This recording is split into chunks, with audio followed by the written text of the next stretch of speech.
Hey, it's Ruby. We're back with another Encore Megasode. These are some of my favorite songs we covered in seasons past. This week, Who Doesn't Get Hyped Up by Eminem, Lose Yourself. Also, we've got Aaliyah's Try Again, Missy Elliot, Work It, and the Spice Girls' Spice Up Your Life. And don't forget, Encore Season 8 will be back on August 7th. Talk to you soon. This is Encore. The stories behind the songs. Thank you. Here's iHeartRadio's Miles Galloway. Look, if you had one shot or one opportunity to listen to every episode of Encore in one moment, would you download them? Or just let it slip? I'm Miles Galloway. There's vomit on my sweater already, and this is the story of Eminem's Lose Yourself. It's probably safe to say that by late 2002, Eminem was the most popular rapper in the world. With 3 full-length solo albums under his belt, Slim Shady had come quite a long way in the 4 years since taking the world by storm with the groundbreaking Slim Shady LP in '99. I remember begging my dad to buy that for me, and he did. I was 8. That's responsible parenting for you. Introducing the world to his devil-may-care madcap rhymes that ranged from insightful to absurd to downright offensive, sometimes all at once. There was no denying Marshall Mathers' talent on the mic, combining the sounds of the underground with a hurricane flow, lyrical wizardry, and pop culture irreverence. Eminem's popularity was bolstered by the frustrated angst of the emerging nu metal, horrorcore, and even pop-punk sounds of the era. Realistically, he didn't even sound like anything from those genres, but his aura was so strong that he became a sort of crossover artist without even needing to actually cross over. It was just cool to like Eminem. What do I think I brought? Yeah. Something new, something fresh for shit that was, there's a steady trend in hip hop that was just going, and it seemed like hip hop was kind of slow for a minute, and maybe I brought something to the table that was a little bit different. Not just me being white, but just being a fresh voice in hip hop, a new voice. You know what I'm saying? And I truly believe that I brought something to the table that people can't front on. You know what I'm saying? If you no matter how much you want to front on it, I had to do that on purpose. I had to make music that you couldn't front on just to get people to listen. I had to work twice as hard. You know what I mean? With the backing of music industry heavy hitters like Dr. Dre and Jimmy Iovine, Eminem also had serious critical credibility. He'd won rap Grammys for the aforementioned Slim Shady LP and its lead single, My Name Is, in 2000. He followed that up with 3 more the following year for the likes of The Real Slim Shady, Forgot About Dre, and his sophomore album, The Marshall Mathers LP, and would eventually go on to win 2 more Grammys in 2003 for his '02 album, The Eminem Show, and its lead single, Without Me. And while we're on the topic of the successes of Slim Shady, the records show that by late 2002, Eminem's 3 solo LPs had gone no less than 18 times platinum in America alone. I won't even attempt to do the math for worldwide sales. There's just one thing M hadn't done yet, and quite honestly, I can barely believe it myself. Eminem had never had a US Billboard Hot 100 #1 hit. That's right, even though he had come incredibly close with The Real Slim Shady, Without Me, and Cleaning Out My Closet, Eminem had yet to top the chart with any of his singles. One of the reasons for this may have been for as much love and accolades Eminem had, he also had quite a bit of heat on him for the controversial lyrical themes in his music. Tales of violence and rage, misogyny and homophobia were littered throughout Eminem's early work, charitably described as surreal, ultra-violent, trailer trash, post-gangster rap extremism. That is at least a breath of fresh air in a rap world that's despairingly low on new ideas, by the AV Club. Or as Eminem would explain himself. I've always said that my music, for me, my music is like therapy for me. You know what I'm saying? It's a way for me to get stuff off my chest. I haven't always been pissed off. I haven't always been mad, you know. It just came to I feel like right now, it's just came to a boiling point for me. You know what I mean? I've been through so much stuff in my life that, I kind of reached a point where I was just fed up.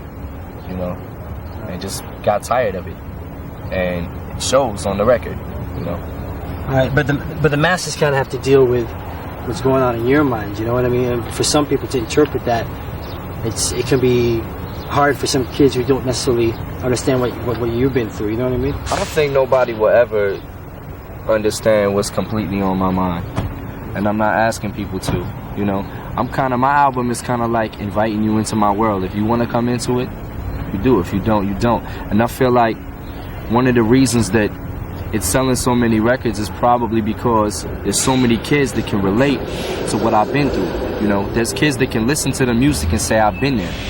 You know, I've been through that. So I think they can relate to it, you know.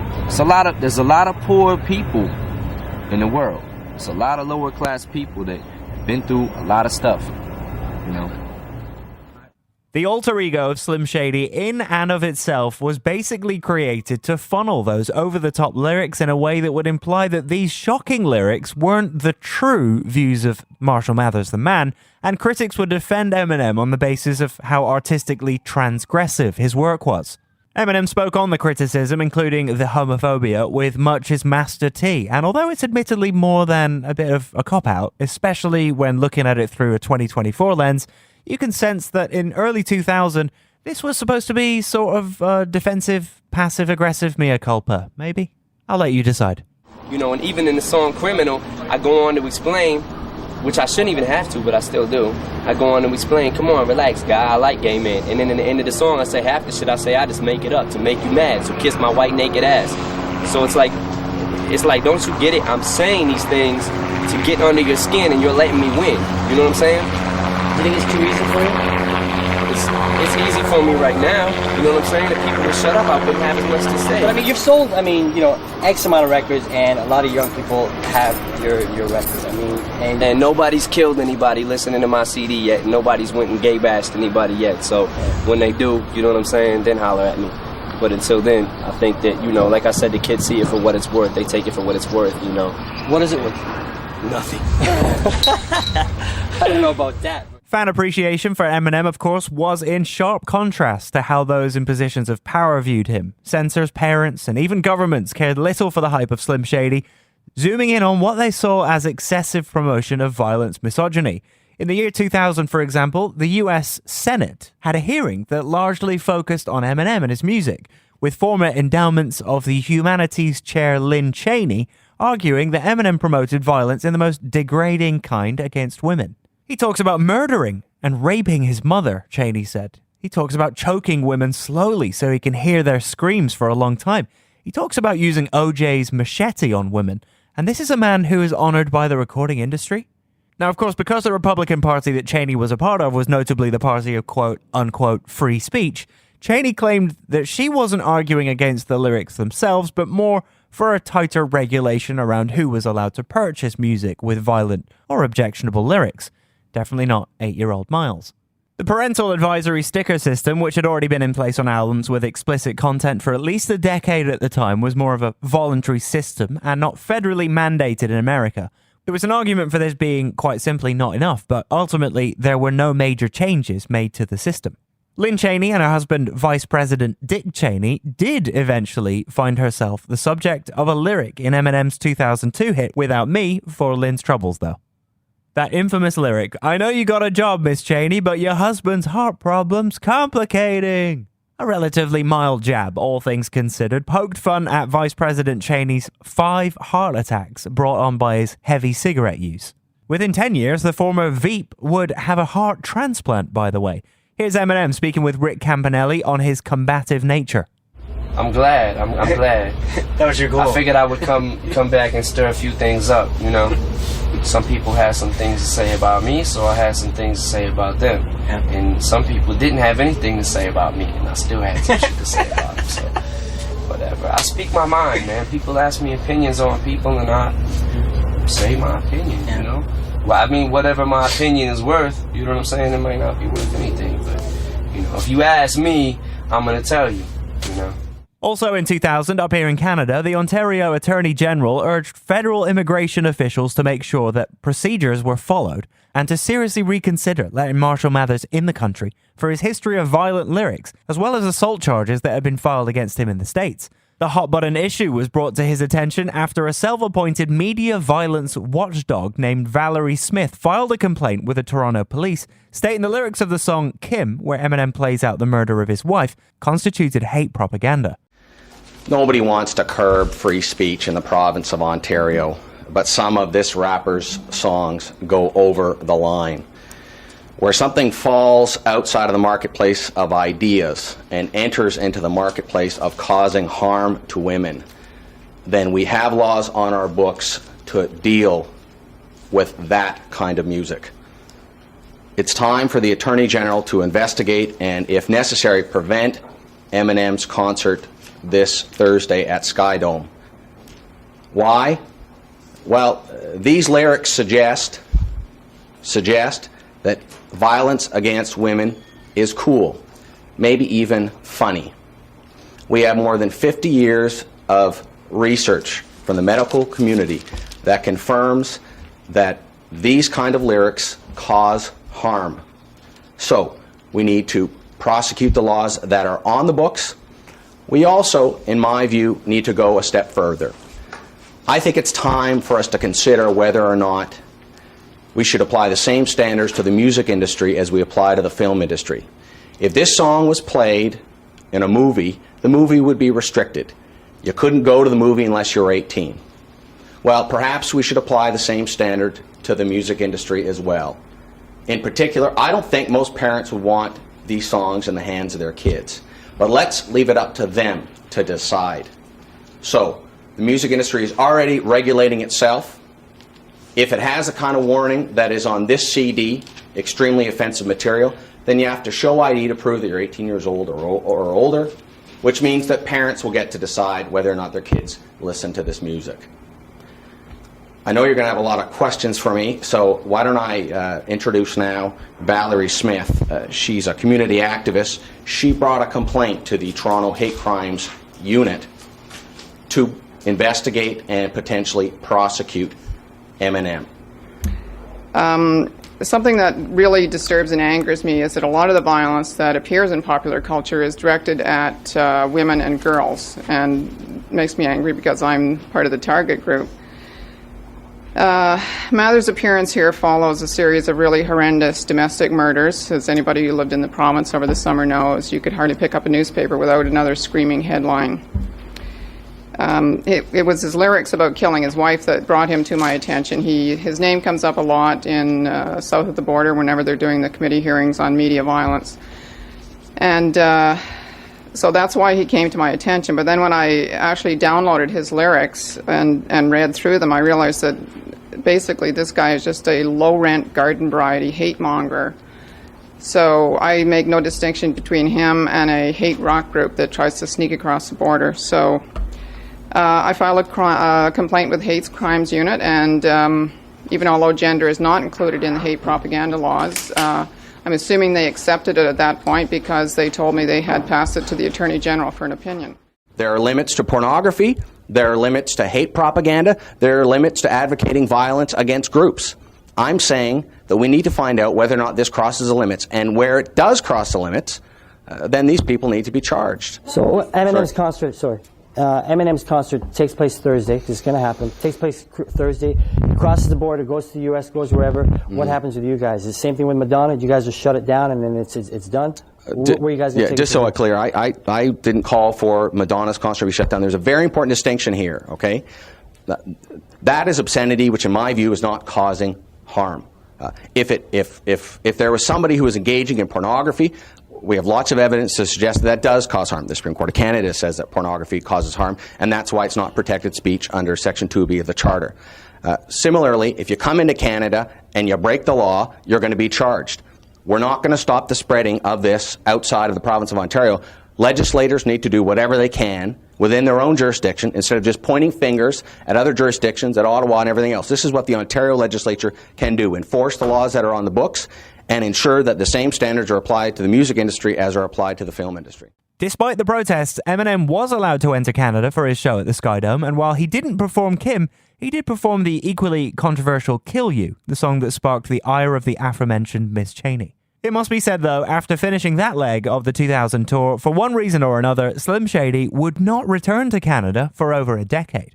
Anyway, fast forwarding back to 2002, which simultaneously feels like the blink of an eye, and 50 years later, you can see why Eminem's relationship with pop culture and straight-up pop music was a complicated one. He was a huge, huge megastar, always on the brink of what I believe kids these days would call being cancelled. Sure, controversy served Eminem well on one hand, but it also made him public enemy number one. Just hip-hop, man. It's just, you know, I find myself catching more flack for my lyrical content than actually people saying,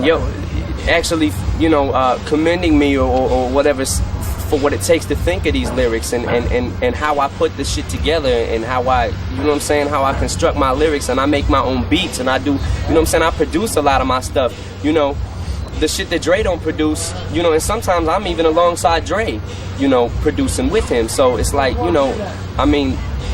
give me some type of credit where credit is due. I never hear nothing positive. It's like everybody's always talking about lyrical content. Well, let's think, I got songs like Stan that kind of justifies are saying don't take the lyrics seriously or this is what's gonna happen. You know what I'm saying? If I wasn't completely consciously aware and just completely didn't give a fuck, I wouldn't make a song like Stan. You know what I'm saying? So what was it Eminem needed to do to perhaps soften his image to Middle America? Oh, nothing much. Just lose himself. Production of 8 Mile, the semi-autobiographical film based on Eminem's rise from the Detroit underground, actually began in the year 2000, with shooting beginning in September 2001 in Highland Park, Michigan, which puts it somewhere between Marshall Mathers' LP and The Eminem Show in the official Slim Shady timeline. Eminem plays Jimmy Smith Jr., aka B-Rabbit, a white rapper from the suburbs connected to the black hip-hop scene of Detroit, connected by, you guessed it, 8 Mile Road. The film was a spin on a zero-to-hero tale, kind of like a hip-hop Rocky film, while telling the story of substance abuse, physical violence, and poverty in a pretty profound way. Pairing those themes with an authentic look at the world of the hip-hop and battle rap underground from the struggles of someone who doesn't have the luxury to simply follow their dreams also substantiated the myth of Eminem, as Roger Ebert would say. Here is what Eminem had to say to Much back in '99. I was an underground MC for years, I was doing my thing. I was in a lot of rap contests, in Detroit. I won a lot of contests, a lot of battles in Detroit. Took second place in the Scribble Jam in Cincinnati. Went to LA for the Rap Olympics. Was constantly battling. That was my thing. That was the only way for me to get known. That's the only way I knew how to get known. And then when I was in the Rap Olympics back in '97, I took second place in the Rap Olympics and gave my tape to some kids at Interscope. And Interscope gave the tape to Jimmy Iovine. Jimmy Iovine liked it and he gave it to Dre. He played it for Dre. And Dre liked it and Dre was looking for me, and found me like 3 days later. Eminem received praise for the role and the film was a commercial success. Maybe we'll do an episode on the film for Encore at the Movies or something in the future. Maybe if you get the popcorn. But the real success of 8 Mile was less the film itself and more about the soundtrack. Yes, before we dive into Lose Yourself itself, I think the 8 Mile soundtrack on the whole deserves its due. As you might expect, 8 Mile sold nearly 3.5 million copies, debuting at number 1 on the Billboard 200 albums, and was given huge props by real hip-hop heads for the authenticity of the sound of the beats used in the film, which was set in 1995, even though sample clearance would have been quite expensive at the time to pull off. And if you've been listening since Encore episode 1, you'll know that 8 Mile was also technically the successful mainstream debut of 50 Cent, with his song Wankster earning a featured spot on the soundtrack. Okay, technically our 50 Cent episode was episode 5, but who's counting? However, it was the opening track that was the crown jewel of the 8 Mile soundtrack, the film, and potentially M's entire career to date.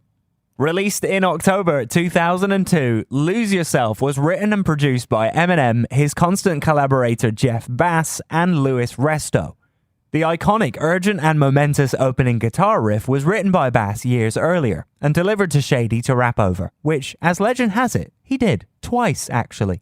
Once as a scratch track demo sometime around the year 2000, and the other during breaks while filming 8 Mile. What you probably don't know is that musical riff, the heartbeat of Eminem's Lose Yourself, was written by this guy, Jeff Bass. Yeah, the driving chunk guitar is what I believe motivated M to write those type of lyrics, and it was a great uplifting feel. Just 2 chords. Piece of history. So where did those 2 chords come from? Honestly, I don't know. I think the universe threw them in my soul that day. According to studio engineer Stephen King, Eminem would record the song in only a single take per verse in a mobile studio on the set of the film. Eminem sat down for a Shade 45 Behind the Boards interview with Cypher Sounds to explain his hectic production schedule.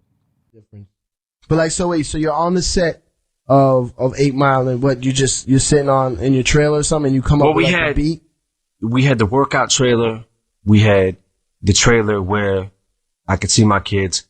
We had the trailer where my niece and my daughter, we had that trailer. And then we had the music trailer.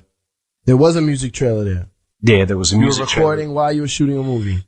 Yeah, and I was also writing while I was, like, I would memorize the scene first. The scene was memorized.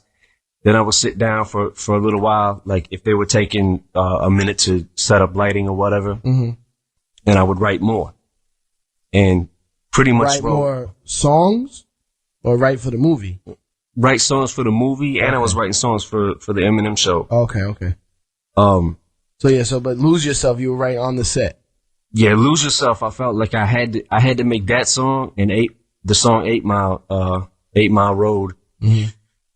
I had to make those songs while I was in the movie, because once I stepped out of that movie, then I would just be thinking back to, you know what I'm saying? I wouldn't feel like I was in it. Yeah. That's so crazy pressure, though, to write the soundtrack and act in the movie at the same time. Oh yeah, in the soundtrack too. Yeah, we did the soundtrack at the same time. That's why I say it was this crazy combination of all these things that I was working on at once. I wasn't just working on one thing. And then, you know, I remember being up at 5:30 in the morning, like 5:30 in the morning, I'm running on the treadmill, and then I'm in the weight trailer, and then I run over, eat some breakfast or whatever, a little bit, and then go to, wardrobe or whatever, and then go into the scene with pen and pad and all that. And I would literally write and put the pen down. And when they said, all right, camera set, put the pen down, then action. So you didn't have the script? You didn't get confused with writing rhymes and then you had to say part of the script at that point? That would have been some funny shit. Going to the scene, one of the scenes. His palms are sweaty, knees weak, arms are heavy. There's vomit on his sweater already. Cut. Oh shit! I'm sorry, my bad. That's what I just wrote. What were my lines again? Lyrically, the song was a masterstroke. Part breakdown of the plot of the film, part devil-may-care motivational speech. The urgency of the lyrics played perfectly with the layered pianos, aggressive drums, and thunderous guitars. Lose Yourself is really the kind of song that is just so aptly named, because even after 20 plus years and billions of spins and streams later, you can always find yourself lost in its magic. It's the type of song that can hype you up for that big sports game, a night out with your homies, psych you up for that job interview, or simply wash away the pain of a moment lost to time. As 411 Mania would point out at the time, Lose Yourself was also surprisingly tender, noting the song is as close to a ballad as Eminem will ever get. And honestly, I hear it. There's an underlying visceral theme in Lose Yourself that, well, you'd better lose yourself in whatever moment you found yourself in. You'd better give it your all, no matter what obstacles stand in your way, and oh boy, there certainly are some obstacles. Don't forget, within 20 seconds of the song's opening, there's vomit on your sweater already. The whole track could be seen as a perverse line blurring between self-criticism and self-care, bookended by Shady's opening line, challenging the listener with the iconic one shot, one opportunity intro, and the soft reassurance at the end that you can do anything you put your mind to, man. But what of that original demo version, originally recorded as a scratch track years before 8 Mile? Unfortunately, Eminem revealed on his YouTube channel that his addictions had such a hold on him at the time, he has no real recollection of its conception, but it does exist. There was another version of that song. I don't even remember recording. I don't remember where I was at when I recorded it. I don't remember any of the first verse. I don't remember it. So when he called me one day and told me about it, I was like, what? He's like, remember the scratch version of Lose Yourself? I'm like, no, I don't. Eventually unearthed and released in 2014 for the Shady 15 compilation Thematically, the song has a strong resemblance to the 8 Mile version, but it's lyrically inferior to its big brother, truly lacking that aggressive monologue vibe in the verse and an unfocused chorus that goes, lose yourself in this music, this moment, we own it, we won't, never let it go, go. You better move yourself, cause tomorrow's ass can wait. There is no time to sit there and procrastinate. You better lose yourself in this music, this moment, we own it, we won't, never let it go, go. You better move yourself, cause tomorrow's ass can wait. There's no time to sit there and procrastinate. You better. Okay, I'll stop. Lose Yourself was an immediate hit, becoming Eminem's first Hot 100 #1 single on November 9th, 2002, and remaining at the top for a resounding 12 weeks. It even kept Missy Elliott's super hit Work It at number 2 for 10 of those weeks, which we discussed a few weeks back in a retrospective on that masterpiece. But if you're old enough to remember, that's not all Lose Yourself achieved. The song was the dictionary definition of a crossover hit, charting impressively not only on the pop, hot R&B, hip-hop and rap songs chart, but also peaked at number 14 on the modern rock tracks chart, which meant that unless you were solely listening to country music at the time, you pretty much could hear Lose Yourself on any radio station at any time. And I've got to admit, it's pretty much still the case today. Lose Yourself was nominated for 5 Grammy Awards at the 2004 ceremony, including in the prestigious Record and Song of the Year categories, but would only win the 2 genre awards for Best Male Rap Solo Performance and Best Rap Song. I'm sure Eminem wasn't bothered, though. He'd already won a much more elusive prize just under a year earlier when Lose Yourself won an Academy Award for Best Original Song, the first ever rap song to win the award. He even beat out U2 for the prize, which if you're a long-time Encore listener, you know is not an easy thing to do.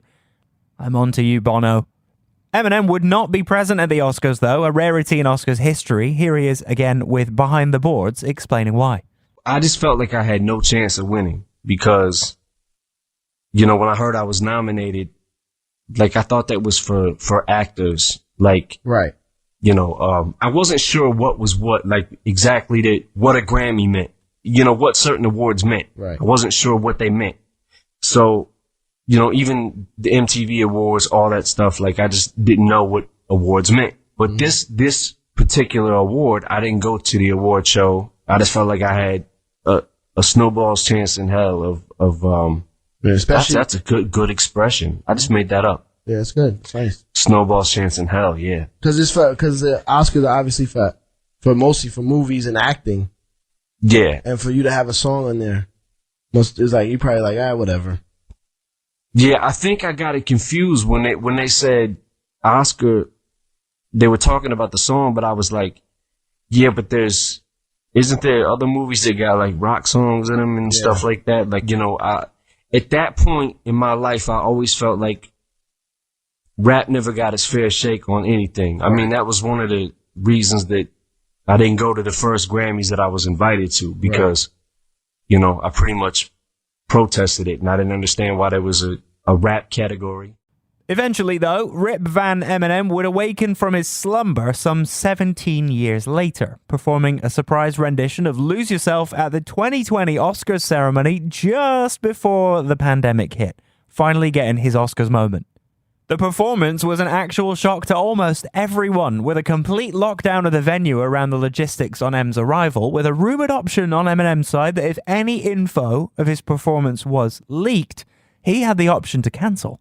M told Variety magazine, I kind of figured maybe since I didn't get a chance to do it at the time, maybe it would be cool. Back then, I never even thought that I had the chance to win, and we just performed Lose Yourself on the Grammys with the Roots a couple weeks before the Oscars, so we didn't think it was a good idea.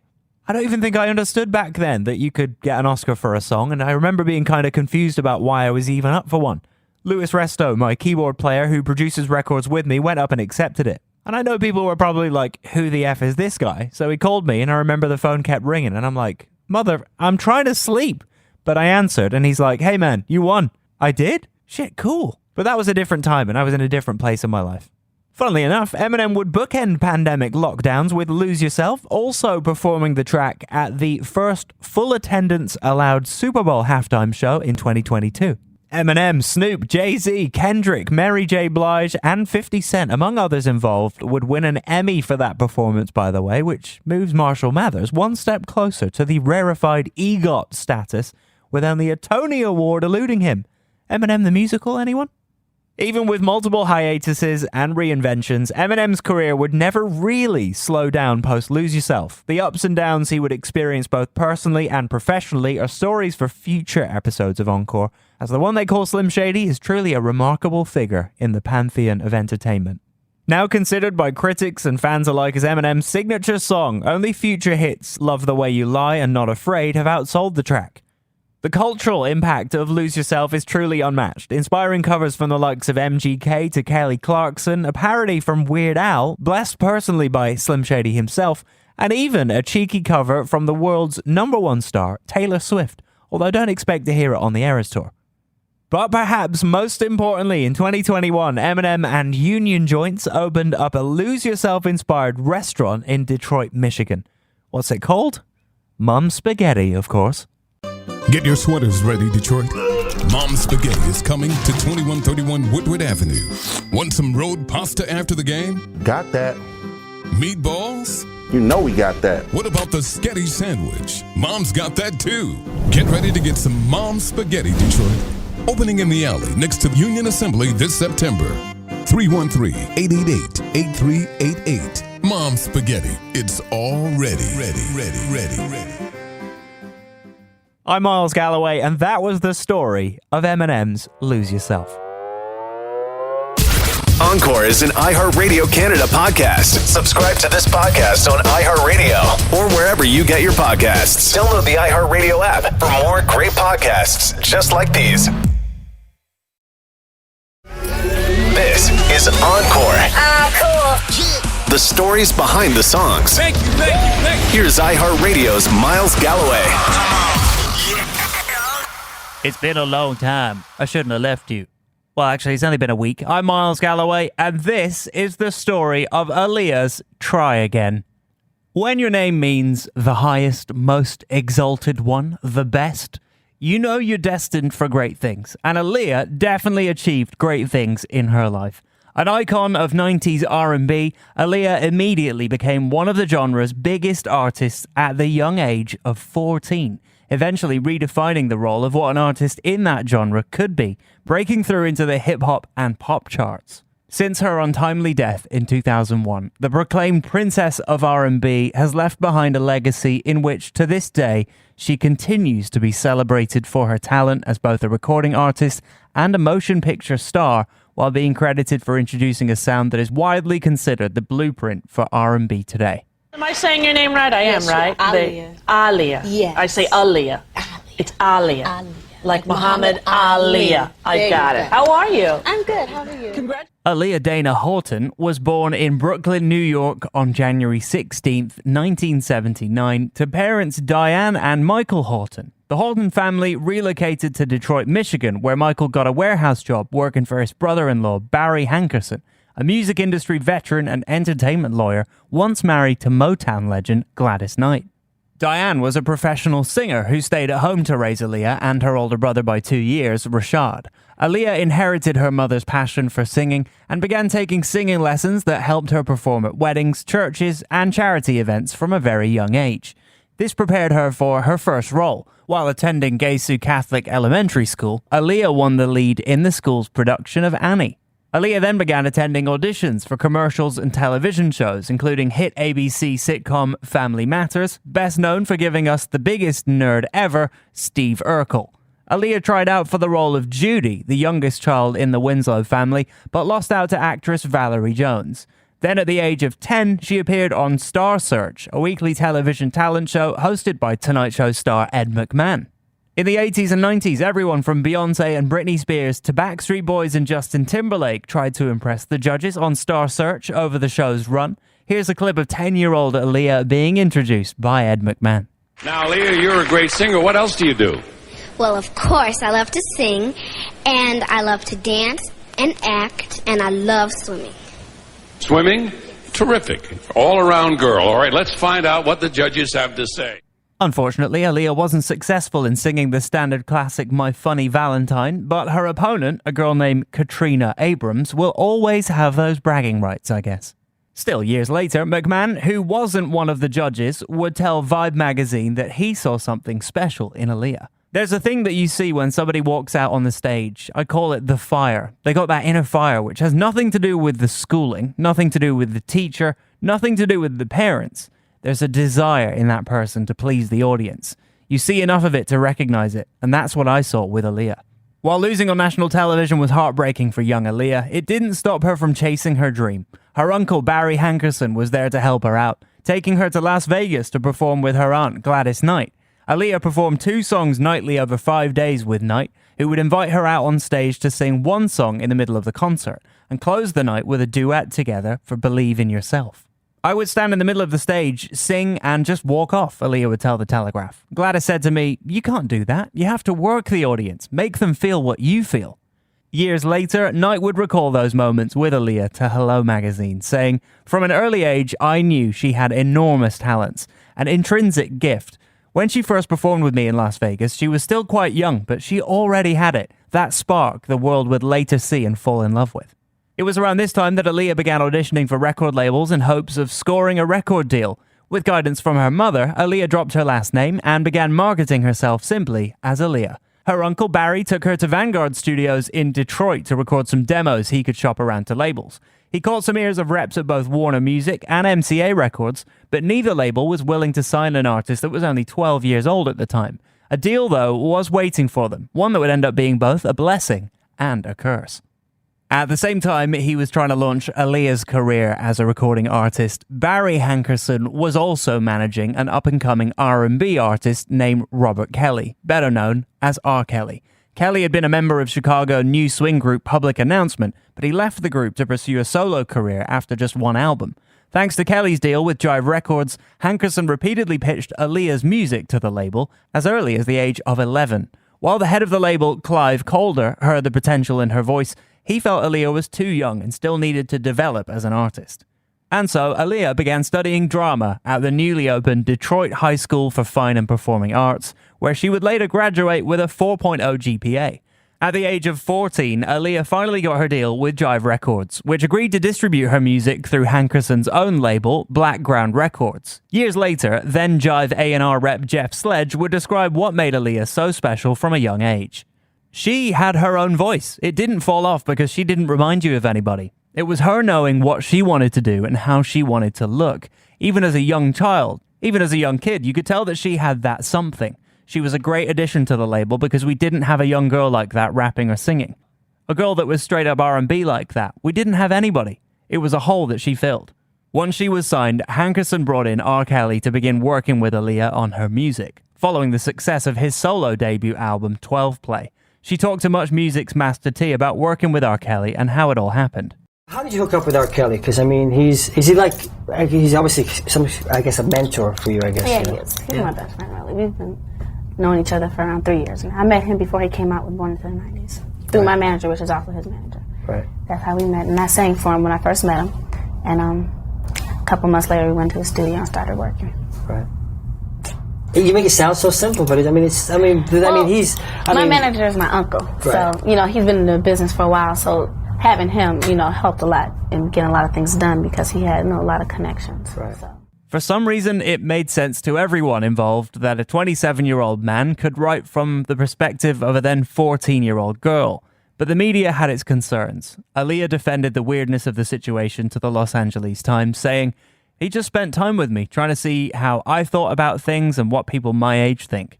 It may seem funny for him to do an album like this, but he has ideas about different things that he can't use on his albums." Not only was Kelly the sole songwriter and producer for Aaliyah's debut album, but he also took on the role of mentor for the burgeoning singer. The two worked closely at the Chicago Recording Company studio, with Aaliyah flying back and forth between Chicago and Detroit.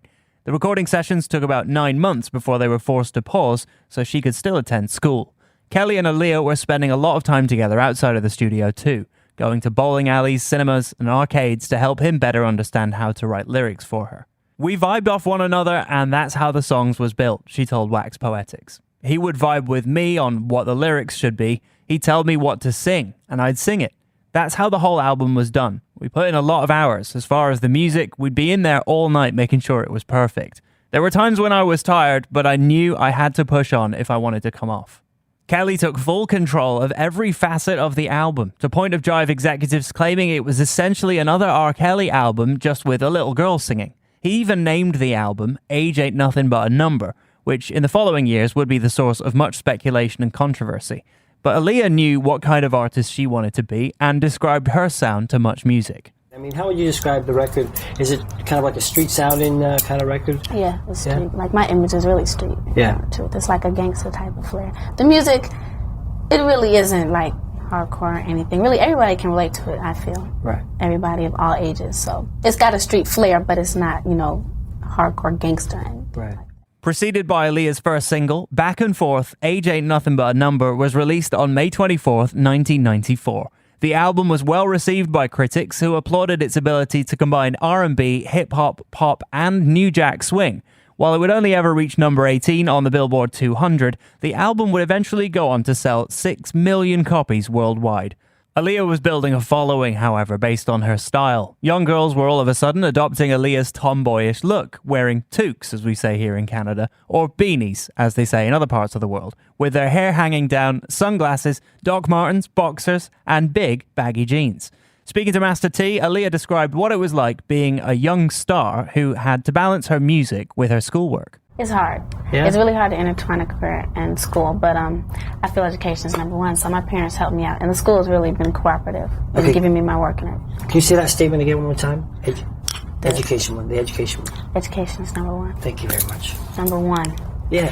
And, I work hard. It's hard, though, because I want to be very good in this career, and I rehearse a lot, but, I have time for schoolwork. I make time for schoolwork. While Aaliyah's star power was beginning to take off, so were rumors that she and R. Kelly had a secret romance on the side. From the sentimental dedication on the back of the album that read written and produced by R. Kelly especially for Aaliyah, to the overly sexual lyrics written by the man who popularized the term bump and grind, Age Ain't Nothing But a Number became fodder for the gossip columns. It all came to a head in January 1995 when Vibe published an expose claiming 15-year-old Aaliyah was secretly married to 28-year-old R. Kelly. Included in the article was a photo of a marriage certificate confirming the nuptials happened at the Sheraton Gateway Suites in Rosemont, Illinois, back on August 31st, 1994. Most interesting of all was that it listed Aaliyah's age as 18 years old, which made her appear as an adult. Even more shocking than that, some media outlets reported that Aaliyah was also pregnant with Kelly's child. All of a sudden, Aaliyah's brief, blossoming career was about to be overshadowed by one bombshell of a scandal. With the media focused heavily on the relationship between Aaliyah and R. Kelly, both parties denied the two had exchanged vows. In February 1995, at the demand of her family, Aaliyah reportedly filed to have the marriage certificate annulled in the city of Detroit. She was also instructed to immediately cut ties both personally and professionally with Kelly.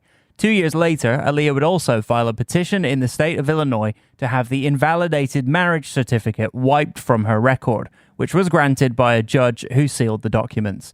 Aaliyah would avoid discussing Kelly moving forward. When she was asked about the Chicago Sun-Times about her alleged marriage to him, she said, "I don't really comment on that because I know that's not true. When people ask me, I tell them, hey, don't believe all that mess. We're close and people took it the wrong way." But Kelly's presence would linger for years to come. In 2019, while Kelly was on trial for racketeering, which included charges of kidnapping, forced labor, and sex trafficking, his former tour manager, Demetrius Smith, would testify in court that he obtained an official state ID for Aaliyah that did not reveal her date of birth after she believed she was pregnant. He also worked with Kelly's inner circle to help Kelly get a marriage license so he could marry Aaliyah to, quote, protect himself and to protect Aaliyah. That same year, a two-part docuseries on Lifetime called Surviving R. Kelly revealed that Aaliyah's family had allegedly signed a non-disclosure agreement with R. Kelly stating that they wouldn't press charges against him for his illegal marriage to their daughter if he promised to sell them the rights to his first 3 albums. Aaliyah was looking to move on with her life and her career, though. But that was easier said than done. Despite selling millions of copies of her debut album, Aaliyah was stigmatized by the music industry for her involvement in the scandal. At the same time, she was struggling to find herself as an artist after the ordeal with R. Kelly. She would tell Wax Poetics, "I faced the adversity. I could have broken down. I could have gone and hid in the closet and said, I'm not going to do this anymore. But I love singing and I wasn't going to let that mess stop me. I got a lot of support from my fans that inspired me to put that behind me, be a stronger person." Although her uncle Barry Hankerson continued to work with R. Kelly, Aaliyah was released from her deal with Jive Records, which allowed her to try and start over with a clean slate. Still with Hankerson's Blackground Records, Aaliyah joined Atlantic Records and began to rebrand herself with a new label and a new sound. She also wanted an opportunity to contribute to the songwriting. She would tell Much Music's Tracy Melcher, "Yeah, definitely. I'm going to work with some new producers, get a new feel, new vibe on the next album, and me and my brother write a lot together, so hopefully we can get a song or two on the next album. You know, try out our talents. But I think I'm going to have more creative control on this album." Free of R. Kelly's control over her music, Atlantic wanted to grow Aaliyah's sound by setting her up with different collaborators, but also allow her to co-write and make executive decisions herself. "I wanted to maintain my smooth street musical image, but wanted to be funky and hot yet sophisticated," she told Billboard.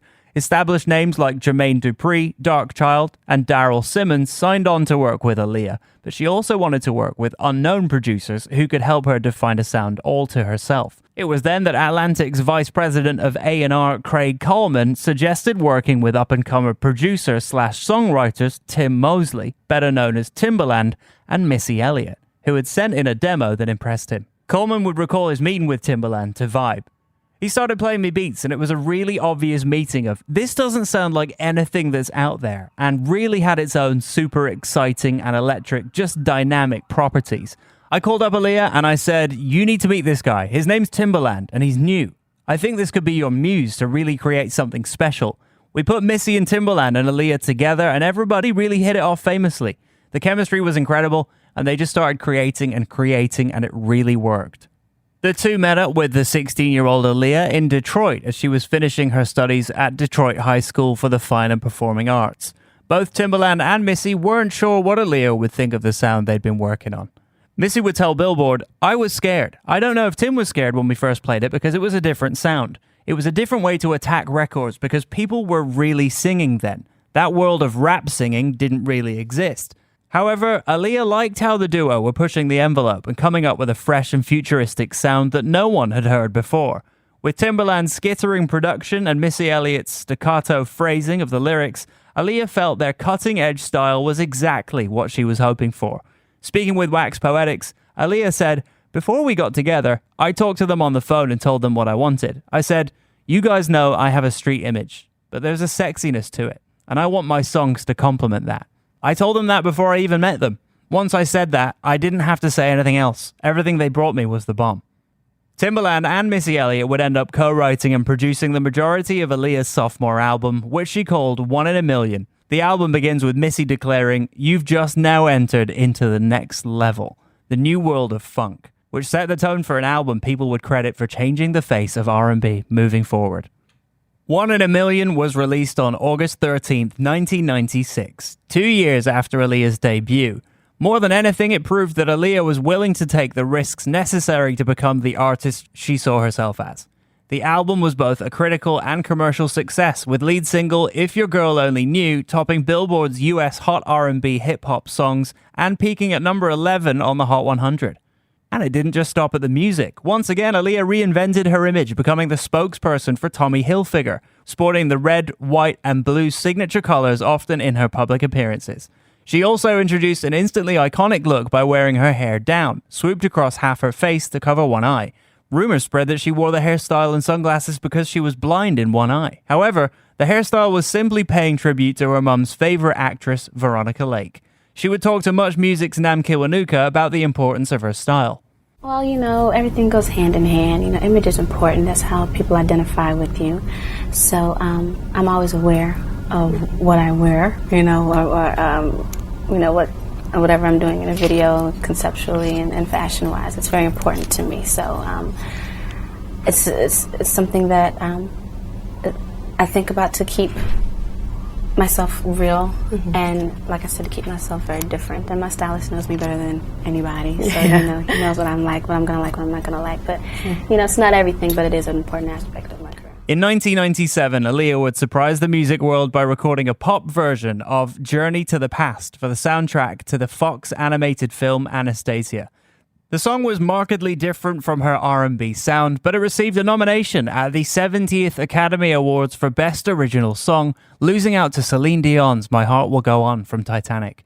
In fact, Aaliyah's next few songs were all recorded for the big screen, and her next release would become one of her biggest hits to date. Recorded for the Dr. Dolittle soundtrack, Are You That Somebody found Timbaland in a giant sandbox playing around with all sorts of toys and tricks. From the iconic sample of a baby cooing to the dizzying beats that were inspired by Willy Wonka and the Chocolate Factory's Oompa Loompa song, Aaliyah's breathy vocals are almost eclipsed by everything going on. But Are You That Somebody was a crossover hit for Aaliyah, getting airplay all over Top 40 radio, topping Billboard's US R&B hip-hop airplay chart, and earning her her first Grammy nomination for Best Female R&B Vocal Performance. She would follow that up with I Don't Wanna from the Ice Cube starring comedy Next Friday, which went all in on showcasing her R&B roots. The song would also make an appearance on the soundtrack to Romeo Must Die, a new action flick based on Shakespeare's Romeo and Juliet, starring Chinese martial arts superstar Jet Li. Aaliyah had an even bigger role with this film and its soundtrack. Not only did she contribute 4 songs to the film, including the muscular Come Back in One Piece with DMX, she also scored her first acting gig opposite Jet Li that required her to even learn some fighting moves. Speaking to the Associated Press, Aaliyah explained that the role of Trish O'Day appealed to her because she felt that there were parallels to her life. I wanted this role because I felt we were similar in a lot of ways. She's a tough girl, she's independent, but she loves her family, and that's what motivates her, and that's where her anger comes from, because she doesn't approve of the lifestyle, but she's a no-nonsense girl. Romeo Must Die was a surprise hit at the box office, but even bigger was the single released from the soundtrack. The track was called Try Again and found Aaliyah teaming up with friends Timbaland and Static Major to create something unlike anyone had heard before. Blending the genres of pop, R&B, trip-hop, techno, and hip-hop, Timbaland brought a sample from Eric B. and Rakim's I Know You Got Soul to use for the intro. Along with the squelching synths, synthetic horns and strings, and his own fake record-scratching noises, he also came up with a dope beat to step to. But it was purely by accident, and he almost lost it after making it. He would tell the I Am Athlete podcast. Static wrote that record. Ain't nothing really come to mind. I was in my zone. I was in my bag. It was just like another hit for me. And then when I found that bass line, it was like I was playing with this keyboard, and it was a mistake. And my engineer, Jimmy Douglas, caught it. I said, Jimmy, did you catch that little rhythm? He said, I sure did. And so he caught it, played it back, and I just put the beat on it. I said, ooh, chop it right there. And then I was like, he chopped it right there, and it came in there. So me and Static always wrote, because Static wrote So Ancient, wrote a lot of Genuine records. He wrote Pony. So Static wrote the record, and the song was like, the first version was, you could be a fireman, a counselor, a lawyer too. So it was too like preachy, and then Barry was like, yo, you gotta make it more fun. So we just changed up the lyrics. Static had the hook, and we knew it was dope. Once we changed last fast, we could change the hook. So we didn't have to change the hook. So Static just changed the verse. It was just we knew what it was. Yeah, you know a hit when you feel it. But when Jay-Z came in the studio and he was like, oh my God, that's when I was like, oh yeah, we got one. But for us, it was more like, we just did something good. You know, we know it's good for us. We didn't know it was a hit. We just know that it was good for what we was doing. I know it was dope because the sound was dope. It was doing arpeggiation, and people weren't doing arpeggiation back then. So it was doing this kind of rhythm, and I was like, I said, did you catch that? Because I had missed it. But thank God my engineer caught it, because we would not hear that song today. With Timbaland cooking up the beat, Aaliyah sings about a relationship where she tries to convince her lover not to give up on her, which she described on set while making the video. A relationship, about a guy approaching me, and I'm saying basically, if I don't say yes up front, will you leave me alone or will you try again? If at first you don't succeed, just give it one more chance. So it's about perseverance. It's about perseverance and is it worth strength. Yeah, and if I'm worth it, just try again, you know. Jet Li makes an appearance in the video, doing his martial arts moves in a room full of mirrors where Aaliyah and her dancers work through the choreographed moves. It was directed by Wayne Isham, who previously worked on videos with Metallica, Ozzy Osbourne, and yes, Ricky Martin. The concept was a combination of the futuristic vibes of the song mixed with recreated scenes from the movie, along with clips of some actual scenes. But the idea for the very cool-looking room of mirrors came from Aaliyah, who wanted to recreate that awesome, memorable scene from Bruce Lee's Enter the Dragon. Released on March 21st, 2000, the same week as Romeo Must Die, Try Again was an immediate smash hit. The song found a home across multiple genres, pop, hip-hop, R&B, and dance, but it achieved something neither Aaliyah nor Timbaland had ever done before. It reached number 1 on the Billboard Hot 100.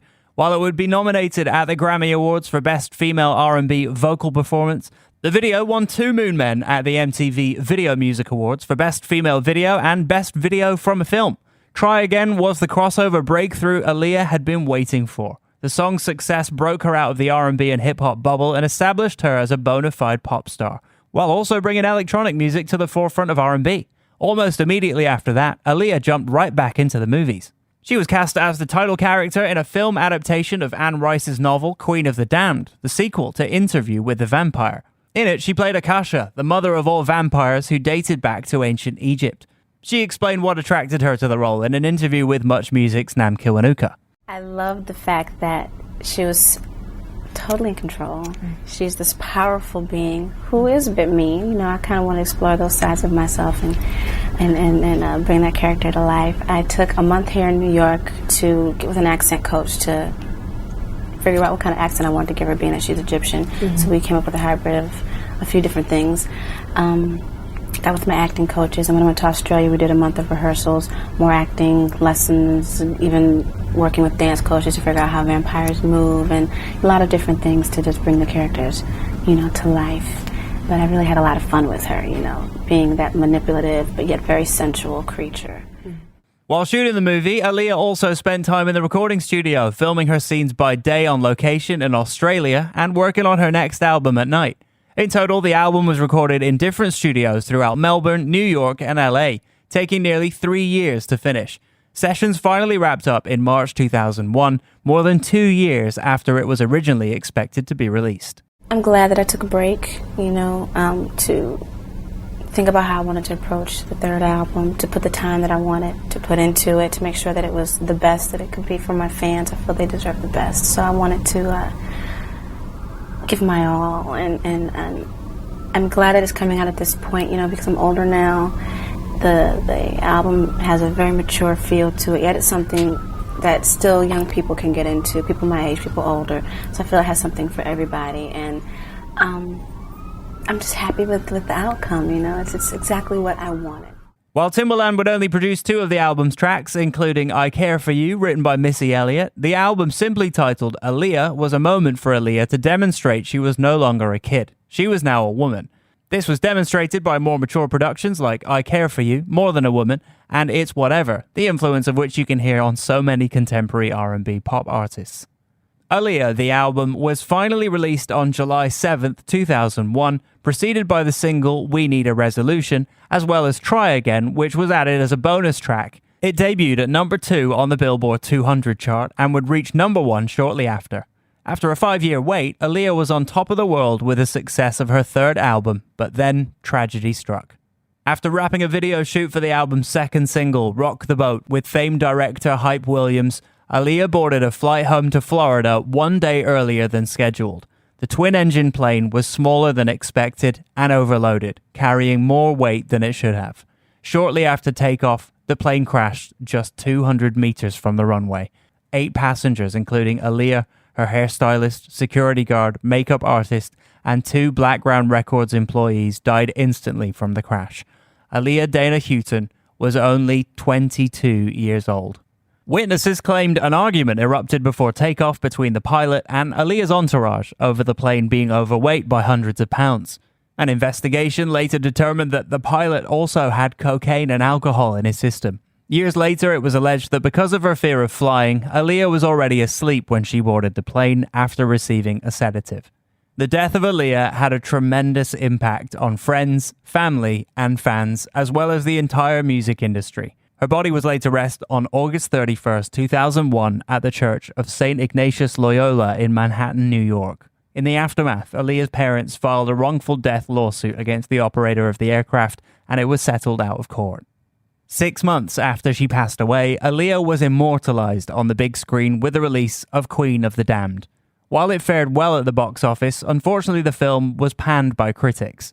No Aaliyah music was featured in the film either. However, there were plans for her to record a duet with Korn frontman Jonathan Davis, who also made a cameo in the film. Before her death, Aaliyah was also set to appear in the sequel to The Matrix as the character Z. She actually filmed some scenes which, although they didn't make the cut, were included in a tribute featurette on the Matrix Ultimate Collection box set. It's now been more than 2 decades since Aaliyah left us, and her influence continues to grow each day. Appearing at the 2002 MTV VMAs, Missy Elliot paid tribute to her late collaborator and baby girl with a jacket emblazoned with Aaliyah's image. She remembered her friend and protege when she spoke to Much Music's Bradford Howe. She's not here in body, but she's here in spirit, and she's going to be forever missed. Unfortunately, it had to be tragic like that, but I feel like she's here, and I put her on my back to be my guardian angel. Positive out of the negative. Yes. Gotta, you gotta get something out of it, and unfortunately it was a tragic, but I think with the loss, you learn to love the people while they're here on earth, and not take for granted of people that you see all the time that they're gonna be here forever. Did it force you to draw closer to anyone you know? Tell them you love them? My whole family. I mean, my family, my extended family, it brought me in. Me, Timberland, and Genuine always been very close, but we contact each other more because we don't want to have another loss like that. Multiple posthumous compilations such as I Care For You and Ultimate Aaliyah appeared in the years that followed, but a much-discussed 4th album did not. Although Drake, a hardcore fan, claimed he was co-producing a new album for Blackground Records featuring unreleased material from Aaliyah, the idea was disowned by Timbaland and Missy Elliott, who denied any involvement in the project. While the album never materialized, Drake did release a new song called Enough Said, featuring vocals from the late R&B star. Aaliyah's star has never faded, whether it's MAC dropping a special Aaliyah for MAC Cosmetics collection or Madame Tussauds unveiling a wax figure of Aaliyah in her Try Again outfit. The princess of R&B will always be with us. And there's no further proof that the timelessness of her biggest hit Try Again, which to this day is always popping up on radio and streaming playlists as we speak. I'm Miles Galloway, and that was the story of Aaliyah's Try Again on Encore, with new episodes every Thursday. Encore is an iHeartRadio Canada podcast. Subscribe to this podcast on iHeartRadio or wherever you get your podcasts. Download the iHeartRadio app for more great podcasts just like these. Dive into the behind-the-scenes world of your favorite artists' interviews with us, Shannon Burns, producer Jess, and the entire iHeartRadio team on The Filter Podcast. Grab your headphones. New episodes land every week wherever you get your podcasts. This is Encore. Cool. The stories behind the songs. Thank you. Here's iHeartRadio's Miles Galloway.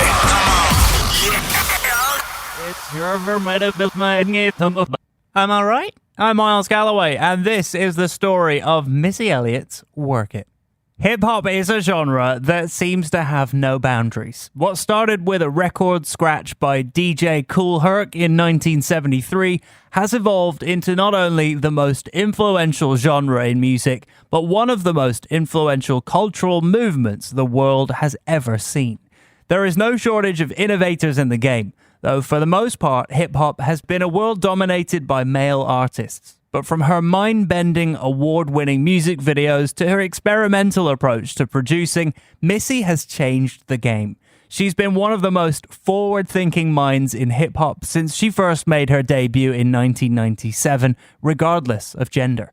Missy's commitment to rapping about issues that matter, such as gender equality and body positivity, have made her an outlier in the industry. And that has worked in her favor, helping her navigate a career that made her a favorite amongst fans, critics, and fellow rappers. Her resume is extensive. A 4-time Grammy winner, the best-selling female rapper of all time, and the first female rapper to be inducted into both the Songwriters Hall of Fame and the Rock and Roll Hall of Fame. But in order to reach these highs, Missy had to survive a childhood of lows.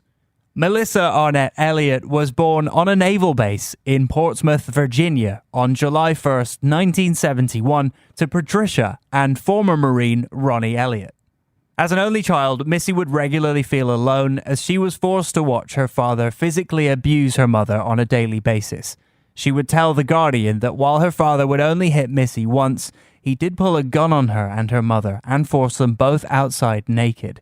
She admitted to living in fear. At the age of 8, she was sexually abused by her 16-year-old cousin. Missy would relive the experience, speaking to VH1's Behind the Music, saying, "Each day, he wanted me to come to the house after school. It became sexual, which, for me at 8 years old, I had no clue what that was. But I knew something was wrong. Being molested, it don't disappear. You remember it as if it was yesterday."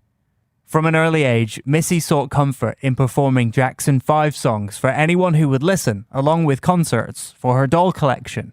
Her dream was always to be a superstar, and it never wavered.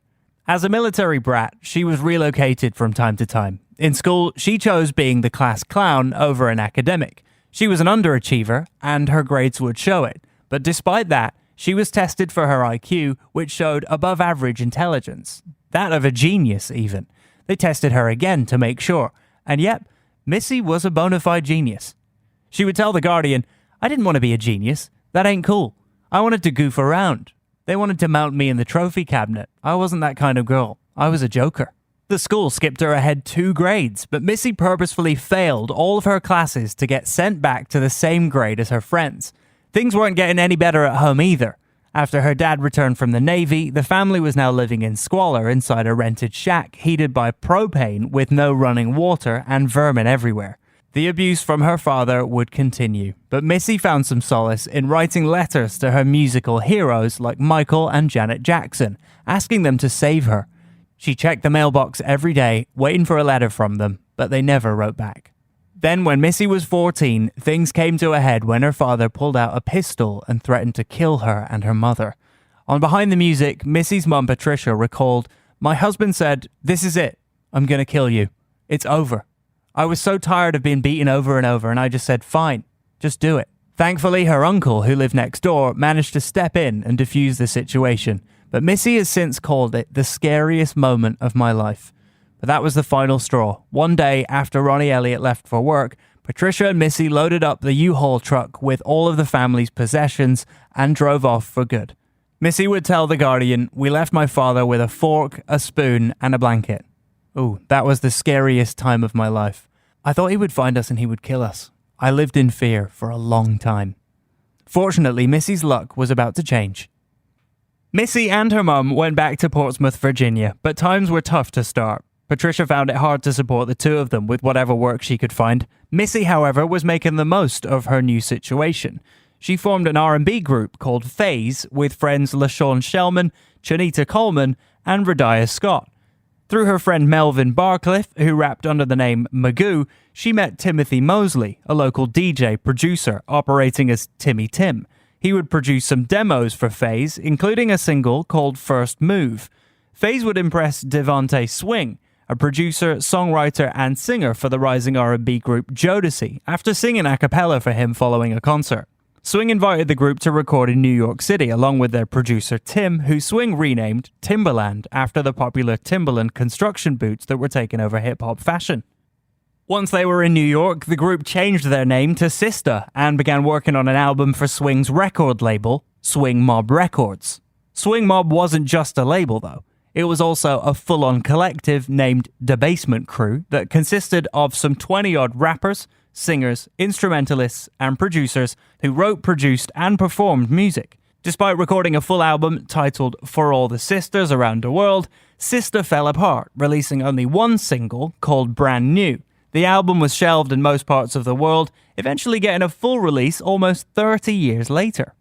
Missy got her first gig as a songwriter, producer, and rapper on a song called That's What Little Girls Are Made Of, the debut single by Raven-Symoné, the 8-year-old star of The Cosby Show. But Missy quickly learned the hard way that the music biz wasn't ready to welcome her with arms wide open. Missy was blindsided when they cast a smaller, lighter-skinned actress to lip-sync to her lines in the song's music video. At that point, she realized that she would have to work even harder to be taken seriously as an artist. Still, Missy had found a musical soulmate in Timbaland. As part of the Bassment crew, they began working together for Jodeci's second album, Diary of a Mad Band. The album would mark Missy's first recorded appearances, rapping on the songs Won't Waste You and Sweaty, which she also co-wrote. Timbaland also made an appearance while forming an official partnership with his friend. The duo would record as Timbaland and Magoo.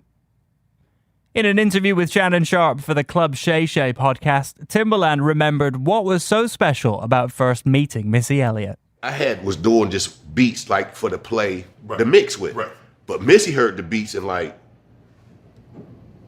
no, I'm about to sing over this. And that was the first time I got introduced to singing over hip hop beats. Was through Missy. Right. I didn't know nothing about it. I'm like, you about to do what? What? And she put them harmonies. My life changed.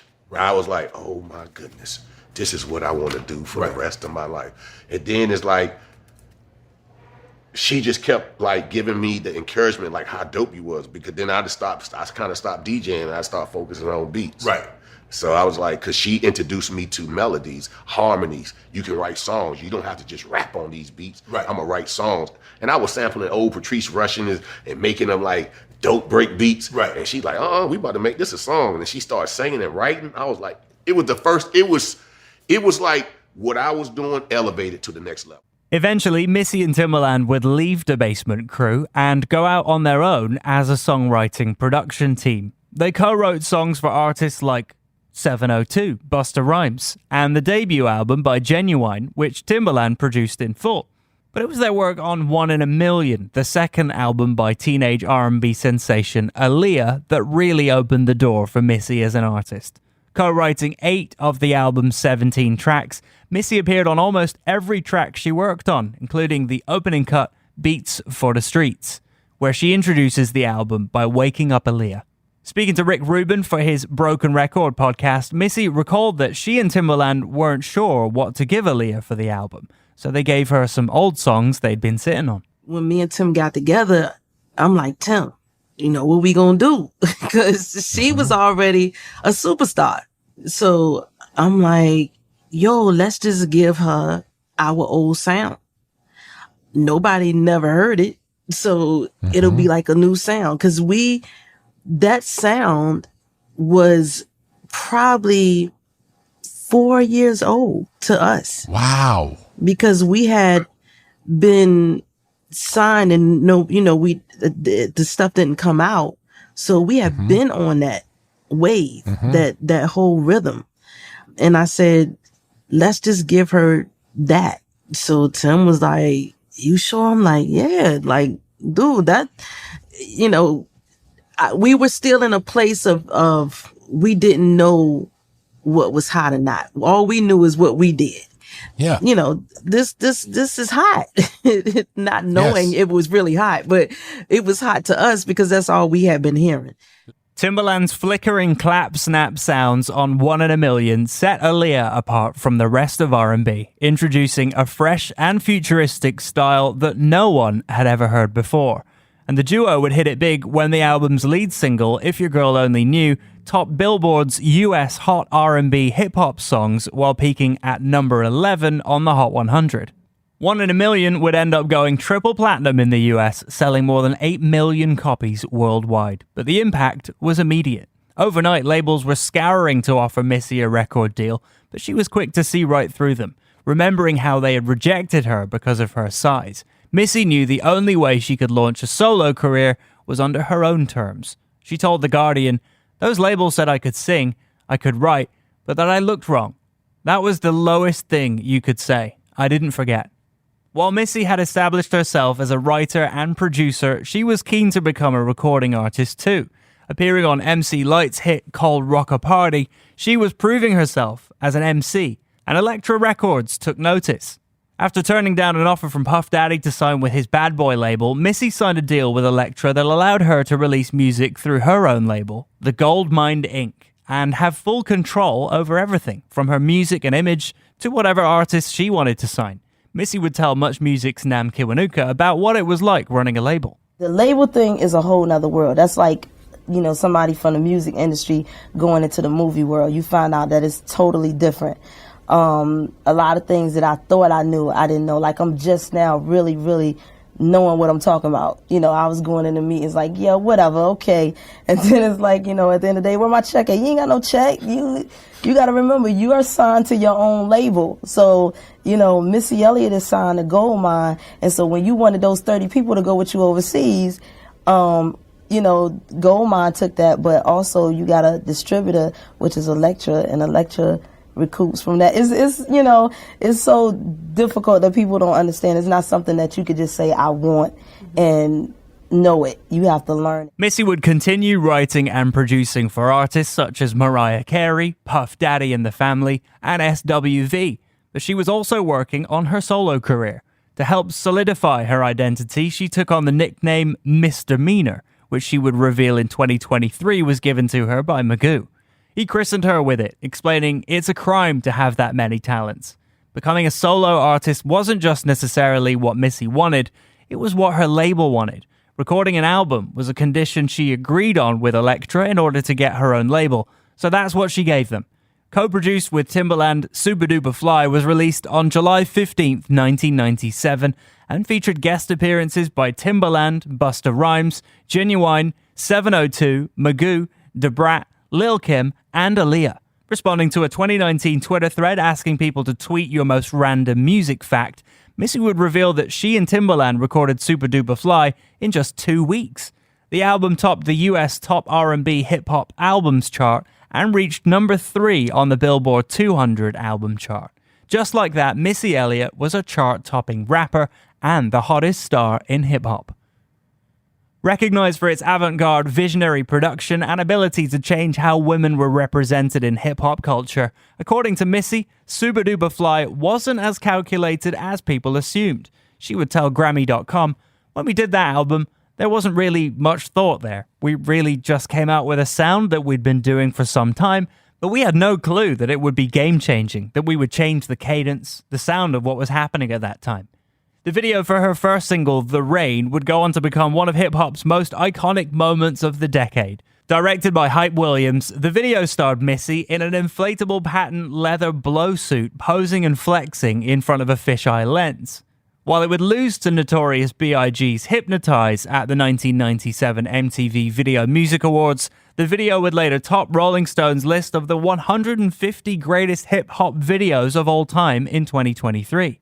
Missy would reveal a fun fact on Twitter that she had to go to a gas station in Brooklyn to get air in to blow up the suit. But then the suit blew up so big she couldn't fit in the car, so she had to walk back to set down the street in the outfit. And that because they were on a budget, they kept in the scenes where the suit was deflated. Even with the successes of her solo career, Missy continued to flex her muscles as an in-demand writer and producer. In 1998 alone, she was credited for songs by Whitney Houston, Destiny's Child, Mel B of the Spice Girls, and Aaliyah's hit Are You That Somebody from the Dr. Dolittle soundtrack. At the same time, Missy was working on the follow-up to her debut album, which dropped on June 22nd, 1999, in the form of The Real World. Whereas Super Duper Fly was laid back, cool, and full of head-nodding hip-hop, The Real World saw Missy take a more serious tone with tracks like She's Like a Bitch and All in My Grill. But it also found her and Timbaland taking even more chances to push their production into new territory. The album also featured some of hip-hop's biggest names, including Eminem before he was famous, Aaliyah, Big Boy from Outkast, and Beyoncé, who had yet to go solo. The album was another hit for Missy, but it didn't come easy. She would tell Variety in 2024, "That was my most stressful album, and I appreciated that album later. It was the most stressful because if you know anything about the periods of albums and the second album, we call it the sophomore jinx. And so especially if you have a successful first album, you are stressed out because you're chasing trying to be that first album. So that album was successful for me, that first album, so I was trying to find something that was going to be bigger than The Rain, visually and sonically. Years later, I look back on that, and that was probably one of the most creative periods because it was theatrics mixed in with hip-hop. If you listen to a lot of the songs, it's a lot of strings. I don't want to say dark strings, but very theatrical, very dramatic strings happening. As she was releasing her sophomore album, Missy was also thriving as a songwriter. She wrote and rapped on a song from the highly anticipated second album by Destiny's Child, The Writing's on the Wall, and had a massive hit with 702's Where My Girl's At, which reached number 4 on the Billboard Hot 100 and would remain in the top 20 for 30 weeks.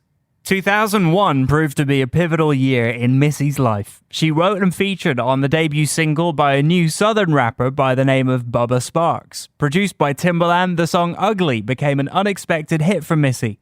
Even bigger was the cover version she produced of LaBelle's 1974 classic Lady Marmalade for the blockbuster hit film Moulin Rouge. Featuring an all-star cast of Christina Aguilera, Maya, Pink, and Lil' Kim, the song sat atop the Billboard Hot 100 for 5 straight weeks, making it one of the year's biggest songs. Missy would tell Cosmopolitan that it was a song we had all loved growing up, and we saw it as a kind of honor to put our own spin on it. We wanted to showcase each of the 4 badass chicks from the Moulin Rouge, bringing together their different skills and personas into a true celebration of diversity, talent, and female unity.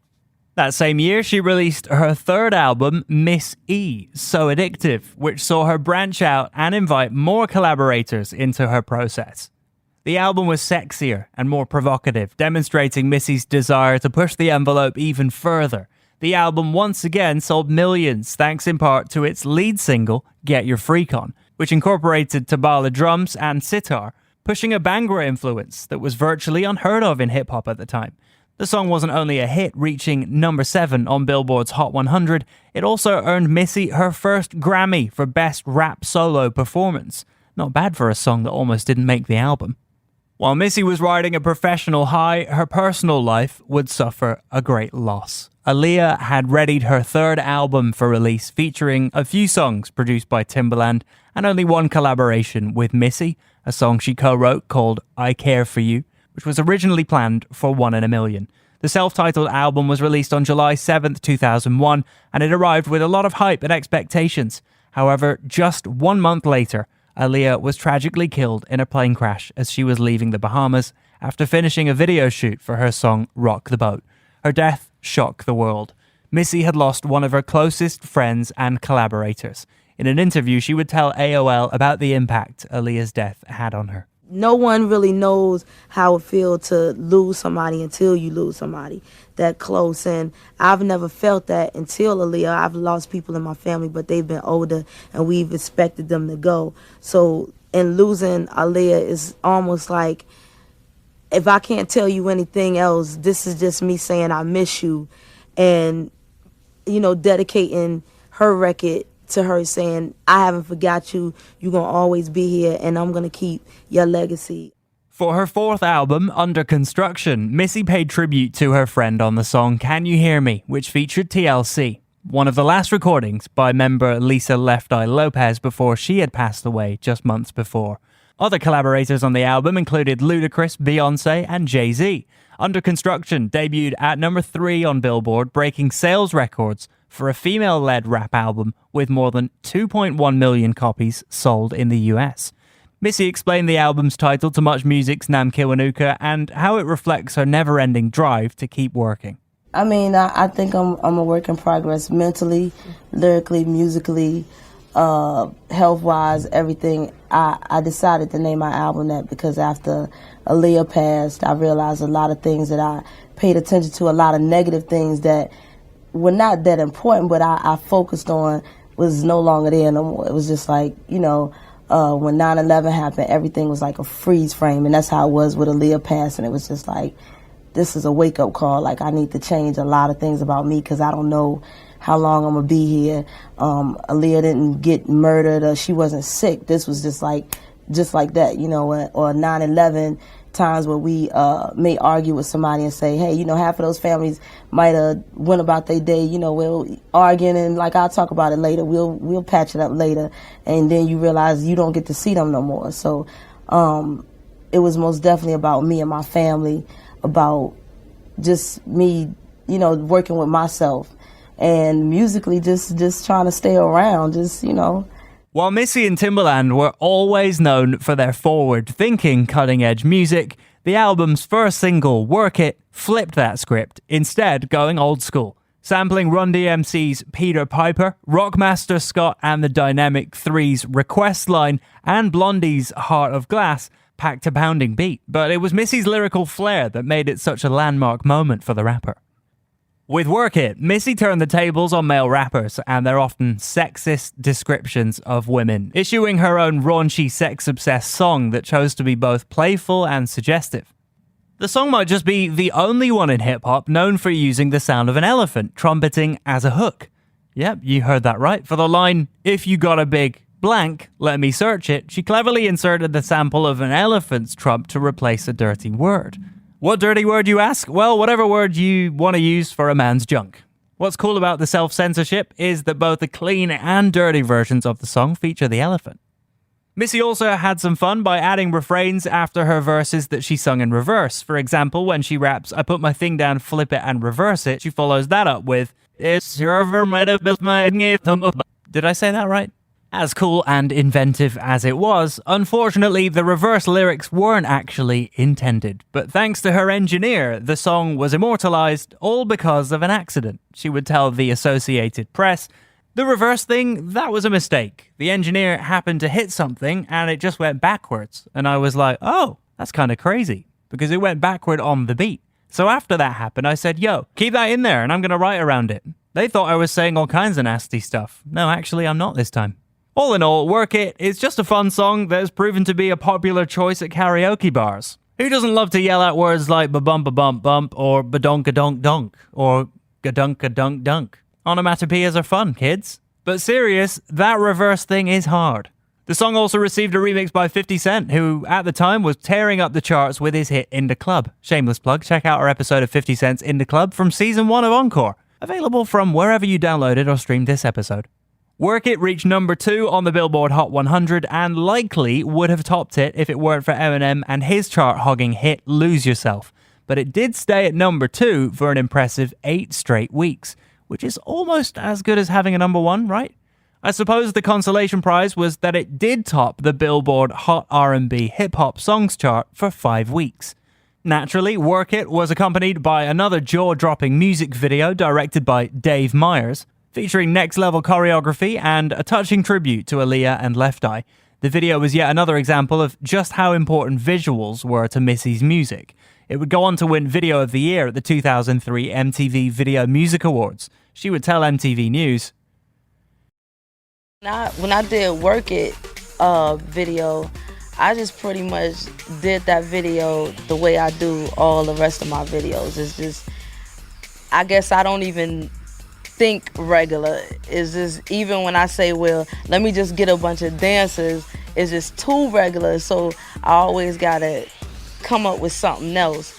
But it wasn't that I tried to outdo the last video or the video before that. This is just the way my mind. Few artists have been as consistent when it comes to artistic expression as Missy. Since she began, the music video has been just as important as writing or producing. She would explain the importance of giving her song a visual identity in her interview with Much Music's Nam Kiwanuka. Innovative and something that's not stereotypical. Yeah, I think it's very important to put out something innovative. I've always been, if you told me to come to the party, like Puffy will say, you know, I'm having a white linen party, everybody got to wear white. I'll come in with purple. It's like, I always got in, he like, Lord have mercy, like, can you ever just follow directions? It's like, I always want to do something that's different.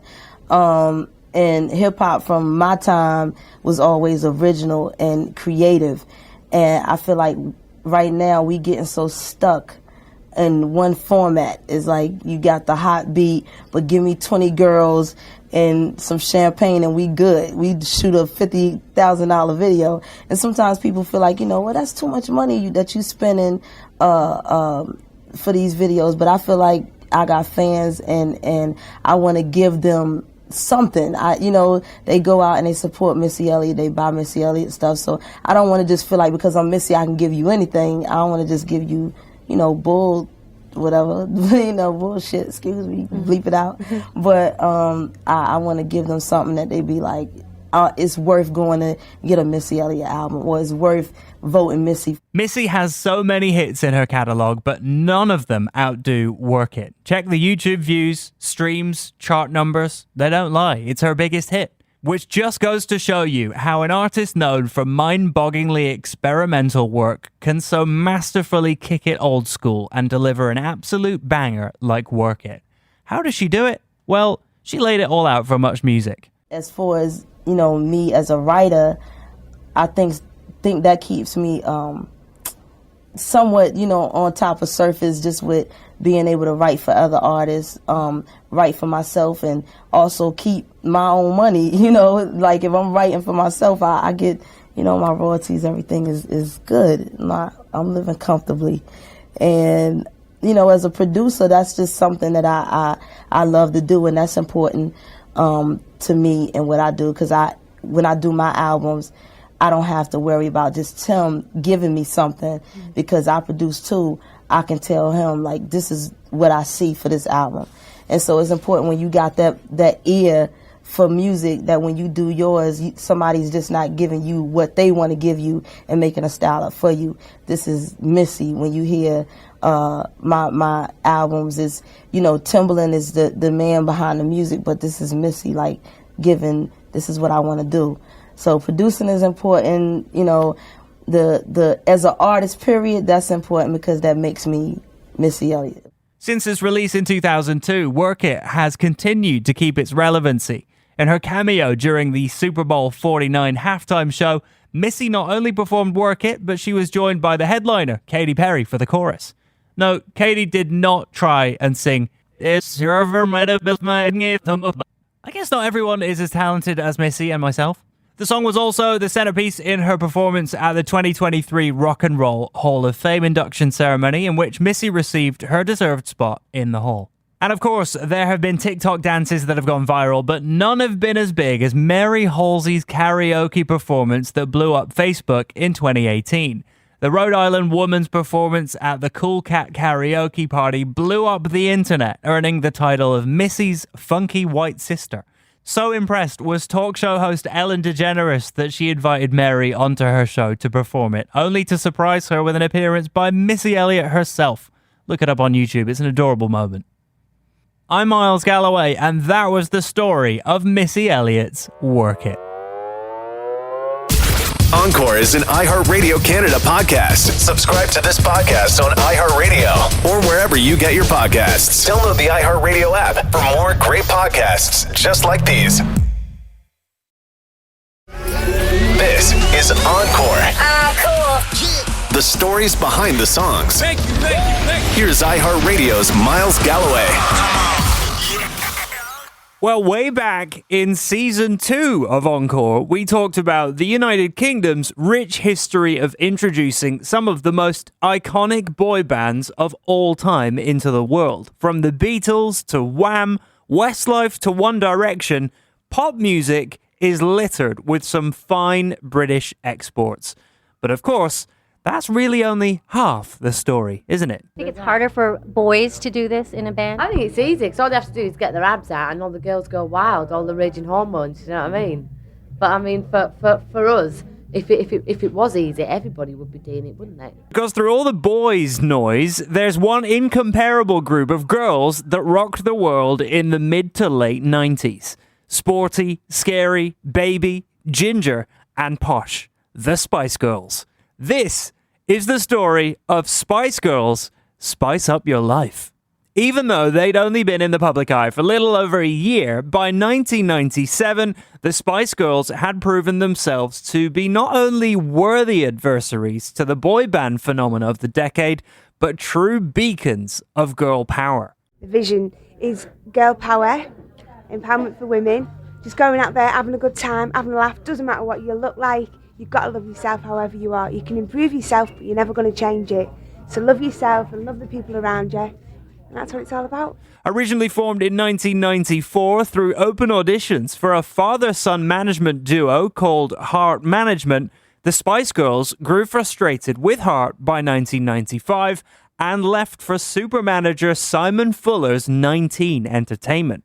Here's Mel C breaking it all down in a thick Lancashire accent for Much Music. Anyway, four of us went along to an audition for the girl band. And we stayed with the management for a bit, but we didn't really get on because we had our own ideas, we wanted to write our own stuff, and he wanted a manufactured band. So basically we thought, well, let's go off, do this thing on our own. So we left him, then we got Emma on board, and then the five of us, that's when we formed Spice Girls. We wrote a whole load of songs, got our album together, we managed ourselves for a year, and then we found a wicked manager, got up, signed to a record company, and the rest is history. After signing with Virgin Records, Spice Girls' debut single, Wannabe, reached number 1 in 37 countries, including Canada, of course.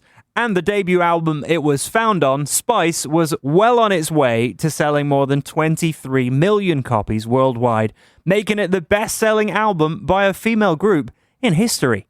That Wannabe took us about 5 minutes to write. It was like, wow, pretty mad. Do you ever have any thing you disagree on where you get into loads arguments? of things, but we're pretty democratic in that way, so it all gets sorted out in the end. Fun fact, all of these accolades, by the way, all occurred before the Spice Girls had even begun touring as a live concert act. The girls racked up legendary numbers on studio albums and TV and radio appearances alone. So it was naturally quite a big deal when the Spice Girls announced their first ever proper concert in Istanbul, Turkey on October 12th and 13th, 1997. Presented by Pepsi, the two-night event called Girl Power was to be recorded for British broadcaster ITV for a special Christmas Day release, and then re-aired in the United States as a pay-per-view special a few weeks later on January 17th, 1998. Not that they needed the extra publicity or anything, but the Girl Power concert event would follow quickly on the heels of the release of the Spice Girls' lead single off their sophomore album, Spice World. Spice Up Your Life, released just 10 days earlier on October 3rd, was written by Matt Rowe, Richard Stannard, and the Spice Girls themselves. With everything happening so fast in and around Spice World, it's honestly a minor miracle the song was completed. Rowe would tell author David Sinclair for his book Spice Girls Revisited, it had been booked in that Spice Girls were coming in to record their next single and write it with us. It was at Whitfield Street Studios, and there was going to be an MTV crew there filming them as they did this, which there was. Well, how on earth can you possibly do this? You can't write and record a song in half an hour with a film crew watching. And he was right. Sinclair would also write that eventually, amidst the chaos of label execs and filming crew getting all up in their space, the record producers tersely ordered all non-essential personnel out of the studio. Finally, now really under the gun, the girls managed to finish the song, going as far to sing the chorus all together on one track to expedite the process. One of the reasons Spice Up Your Life was so mission critical is because not only was it going to serve as the Spice Girls' rapid reintroduction to their adoring fans as Spice World's lead single on the radio, the song and the entire Spice World album, for that matter, was also going to be doing double duty as a key marketing tool for the Spice Girls' debut on the silver screen in Spice World, the movie. Okay, let's take a breather here. Honestly, we've used the term whirlwind to describe an artist's career or rapid ascent to the top before here on Encore, but for goodness sakes, did the Spice Girls find a way to break the space-time continuum in order to get all of this work done? Yes, sometime between taking over the world with their girl power-fueled brand of music, the Spice Girls somehow found the time between June and August of 1997 to film a major motion picture. Who's the marketing mind behind all this? Like, do you sit down and decide we want this merchandise? It's like night to the round table, do you know what I mean? It's a democracy, do you know what I mean? We sit down and, buy ideas off each other, on everything we do. Sometimes we sit there and say, oh, what about doing that? And what about doing that? And we just think nothing is impossible. Do you know what I mean? That what we've done has just proven that to us, and it proves it to anybody out there, in whatever industry. If you want to, I know there might be a girl out there at college and thinks, I want to be the next fashion designer. People are saying, no, you can't. You can do anything you want to do, really. It's just fear and, doubt that says no, really. And that's what we're about. You can achieve anything with just a frame of mind, positive attitude. A multimedia marketer's dream, Spice World the film was always intended to be a companion piece to Spice World the album, and vice versa, with one tiny little detail needing to be smoothed out. The girls had yet to write or record any of the music for either.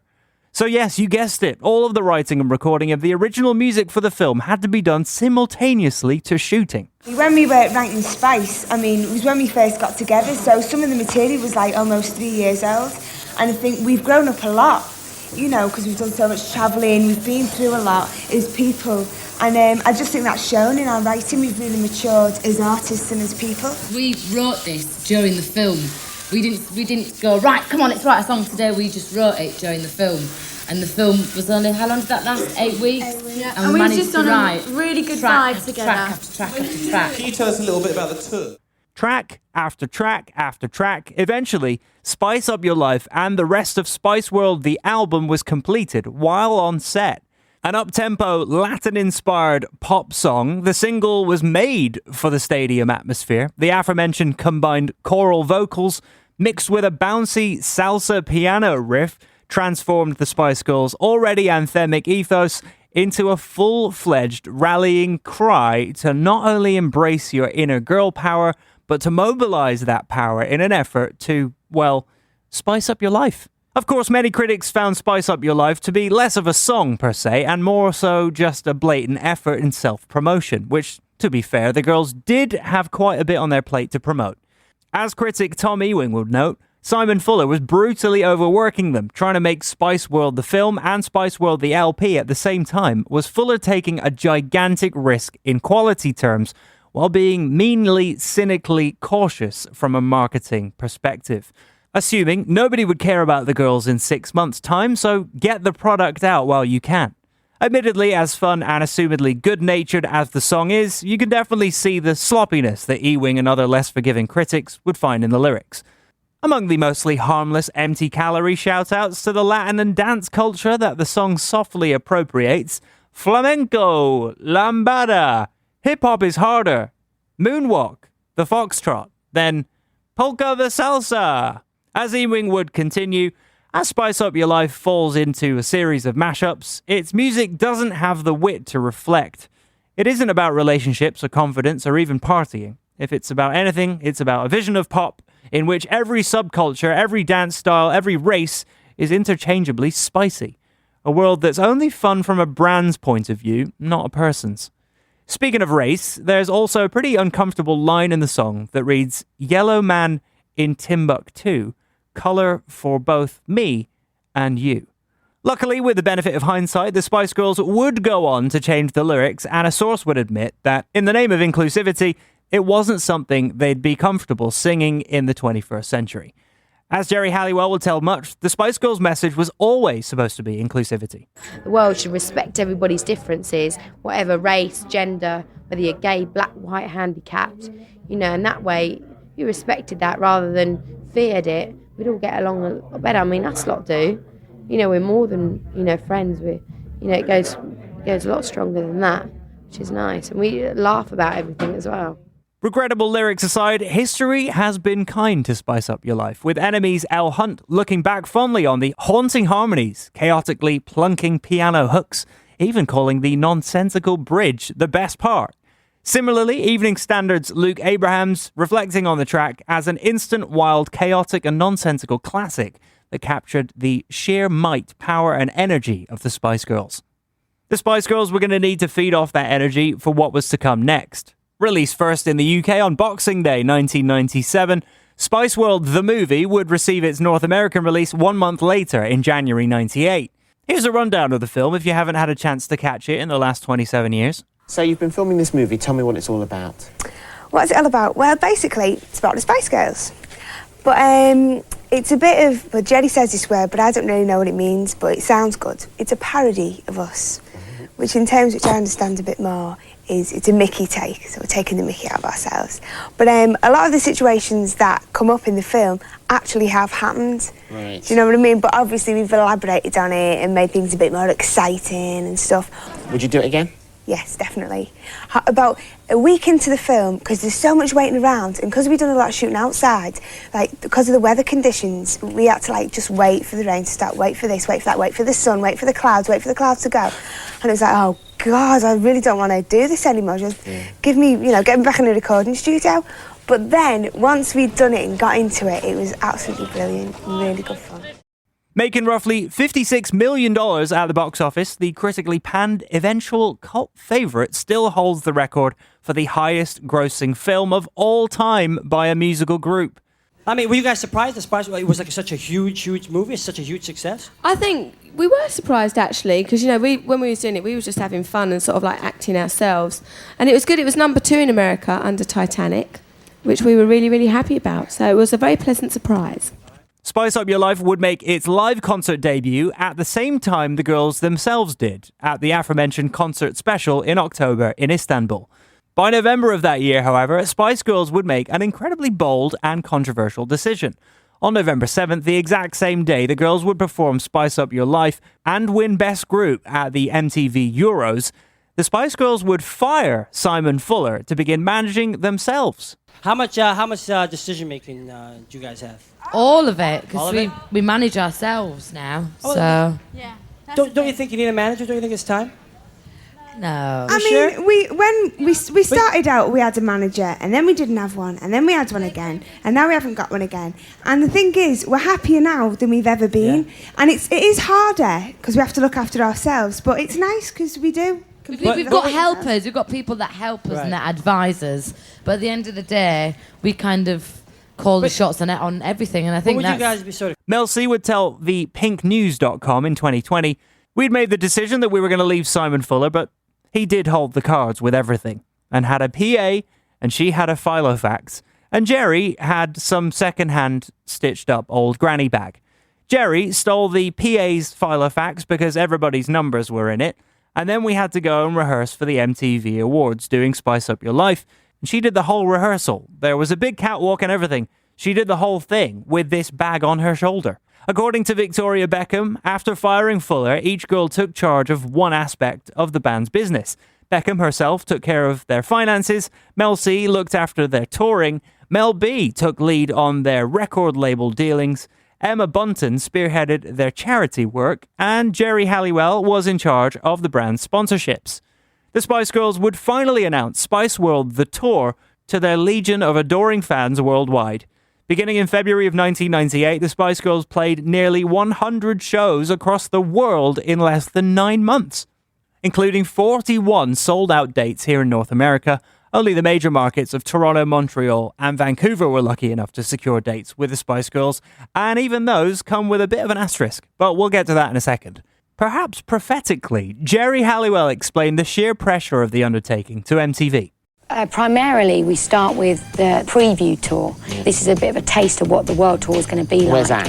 And that is it, the Pepsi preview tour is in Istanbul. We are, at the moment, the Spice Girls are in training big time. We're getting up at the crack of the dawn. Obviously, you've got to be physically and mentally fit to do something as grueling as, a world tour. We want to give our best. It's like when you think back when you were at school, if only I'd revised for my exams, I would have got an A instead of a C. And we're trying to put that in now, for this world tour. I'm thinking, I want to give 100% on this, because I don't want to look back and say, if I didn't give it as much, I could have done it 1,000 times better. So you work so hard, you're going to be working so hard. When's your next day off then? Go on then, work it out. From today, when is your next day off? My next day off is next Sunday. And do you know what you're going to do? Do you know what I'll probably do on my next day off? I'll probably have to practice my dance routine, which will be a gutter, privately, because I'm the worst. I have to make sure. That's my trauma. Everyone's got their challenges, do you know what I mean? And all the others are, trained dancers. They've got that, it's a thing that you learn through training of picking up routines. Yeah. So I have to go in my bedroom and make sure I've got it. Being their very first tour under the weight of such massive expectations and now manager-free, it's no surprise that the tour, while definitely a commercial success, wasn't exactly without scandal. Now managing all the previous sponsorships and touring commitments themselves, the understandable cracks in solidarity were starting to show, both personally and professionally for the band. And they were about to change forever. Yes, if you're a Spice Girls head like I am, you know what comes next. I know I've delayed the inevitable for long enough. Today is Thursday the 28th of May. I'm in Paris, and yesterday I left the Spice Girls permanently. I thought it'd be really good to basically record, life after, right from the beginning, to see, what basically happened. So I'm in Paris with my brother, basically trying to hide from the media. Hi, today is Friday, I can't remember, 29th of May. It's actually Melanie Brown's birthday, ironically. Today I'm feeling really, really anxious and loads of mixed feelings. I don't really know what to think today. I feel quite nervous what the outcome is going to be. Between the days of May 27th and May 31st, 1998, Geri Halliwell abruptly quit the Spice Girls mid-tour. Originally, the girls didn't believe it and would write off Halliwell's absence as a mysterious illness for a few days to the media. But of course, that house of cards could only stand for so long, especially when, this happened. This is a message to the fans. Sadly, I would like to confirm that I have left the Spice Girls. This is because of differences between us. I'm sure the group will continue to be successful, and I wish them all the best. I have no immediate plans. I wish to apologise to all the fans and to thank them and everyone who's been there. Lots of love, Geri. P.S. I'll be back. Yes, that was the voice of Geri's solicitor holding a formal press conference in an effort to get her version of the fallout out first. While all parties insisted at first that the separation was essentially blameless, a mixture of burnout and creative differences, the rest of the girls would use coded but not entirely unflattering language when referring to the situation, as they told Master T at Much. I mean, everybody says that, we're still getting on with Geri, and we still talk, we're all still friends, and, whatever she wants to do, we wish her luck in, and we're sure she'll do great, but we still get on well with her, and we do still speak. We haven't seen her, obviously, for a long time, because we're over there been away. doing the tour, and she's busy doing her things, but we're all still mates at the end of the day. What exactly happened? We're not going to tell you, are we? Come on. I think, basically what happened is that, Geri just decided it was time for her to move on. She's got lots of other things that she wants to do. But us four are still happy working as a band. So, she's just gone on and done her own thing, and we wish her luck. And that really is what happened. I think everybody wants to hear a lot of nitty-gritty, but there really wasn't any. And we're still friends. But as with most scandals that hit the UK, the relentless British tabloids eventually squeezed out information that there was a major clashing of heads between Geri and Mel B. The two fiery Spice Girls had long taken on de facto leadership roles in the group, and while very close initially, found themselves at odds constantly, perhaps due to their alpha personalities. Rolling Stone would even report that one of Mel B's issues with Halliwell was her two left feet, a claim that seems innocuous enough, but does carry a bit more weight considering Geri's previous comments to MTV about her not being a good enough dancer. The final straw for Halliwell, however, was when she had been booked to tell her story regarding a breast cancer scare she had at 17.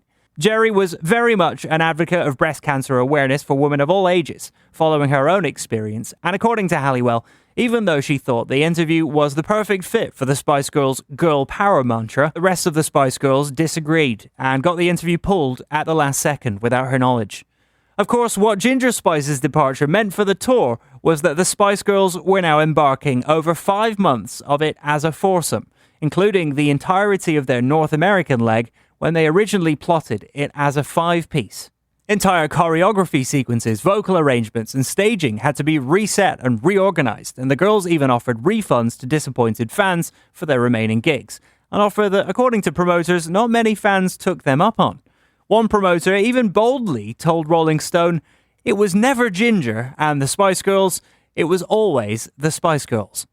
Now deep into the tour and sans a singer, Sporty, Scary, Baby and Posh would complete the tour with Spice World going triple platinum in the US and diamond here in Canada. Of course, it was never in doubt that Spice Up Your Life would become a massive hit for the girls, going to number 1 in the UK and number 2 here in Canada, perhaps their last truly iconic song from their original run. Spice Girls would actually release one post-Geri, but she's still on the record single off of Spice World, the awkwardly titled Viva Forever. The song, with an already completed stop-motion music video that included an animated Ginger Spice, was ironically lauded by critics as some of their best work, even as things were somewhat less than stellar internally. The girls would then go on to release the solemn single-only track, Goodbye, originally written with Jerry. The song was reworked without her and made to be about her, with Mel C admitting, Goodbye was originally about a relationship ending, but now it's about Jerry, and it's really sad. The Spice Girls would release one more album without Ginger Spice, sticking with the Forever theme as its title in the year 2000. The album was a lackluster record both critically and commercially, and wouldn't even go to number 1 in the UK, a first for the Spice Girls. After releasing a slew of solo projects and starting families, the Spice Girls themselves seemed mostly uninterested in Forever. Released in November, the girls all but stopped talking about it by December of that year, and the teased 2001 tour that was meant to accompany the album never came to fruition. Like many other girl and boy groups before and after them, Spice Girls go on a dreaded hiatus very soon after. After 7 long years of hibernation, Spice Girls, yes, all 5 of them, reunited at the O2 Arena to announce a greatest hits album and the return of the Spice Girls World Tour. The landmark tour included 17, yes, you heard me right, 17 nights at London's O2 Arena. I'm also happy to report that Vancouver, Montreal and Toronto finally got their complete Spice Girls experience on the reunion tour. In fact, Toronto now has a little bit of Spice Girls lore as the site of the last official concert appearance of the complete Spice Girls on tour. With all the beef squashed from years previous, Spice Girls have remained beacons of girl power, popping up from time to time to provide the world with capital M moments in ways that only they can. Their 2012 medley of Wannabe and Spice Up Your Life at the Summer Olympics in London became the most tweeted about moment of the Games. In 2019, the girls reunited as a 4-piece again, but this time it wasn't Ginger Spice that was staying home. The artist formerly known as Posh Spice, Victoria Beckham, was unable to commit to the tour due to her burgeoning fashion business. And in 2022, we were all invited to spice up our lives once more with the reissue of Spice World called Spice World 25, with an alternate take music video for Spice Up Your Life. We've even been treated to a little spice right as this episode is being written. Megastar Sabrina Carpenter made headlines in March of this year for campily arresting and attending baby Spice Emma Bunton, who was in the crowd at her most recent London show. The crime? Spicing up her life, of course. I'm Miles Galloway, and that was my last episode of Encore. Thank you so much for listening over the years. 60 episodes. That was the story of the Spice Girls. Spice Up Your Life. Encore is an iHeartRadio Canada podcast. Subscribe to this podcast on iHeartRadio or wherever you get your podcasts. Download the iHeartRadio app for more great podcasts just like these.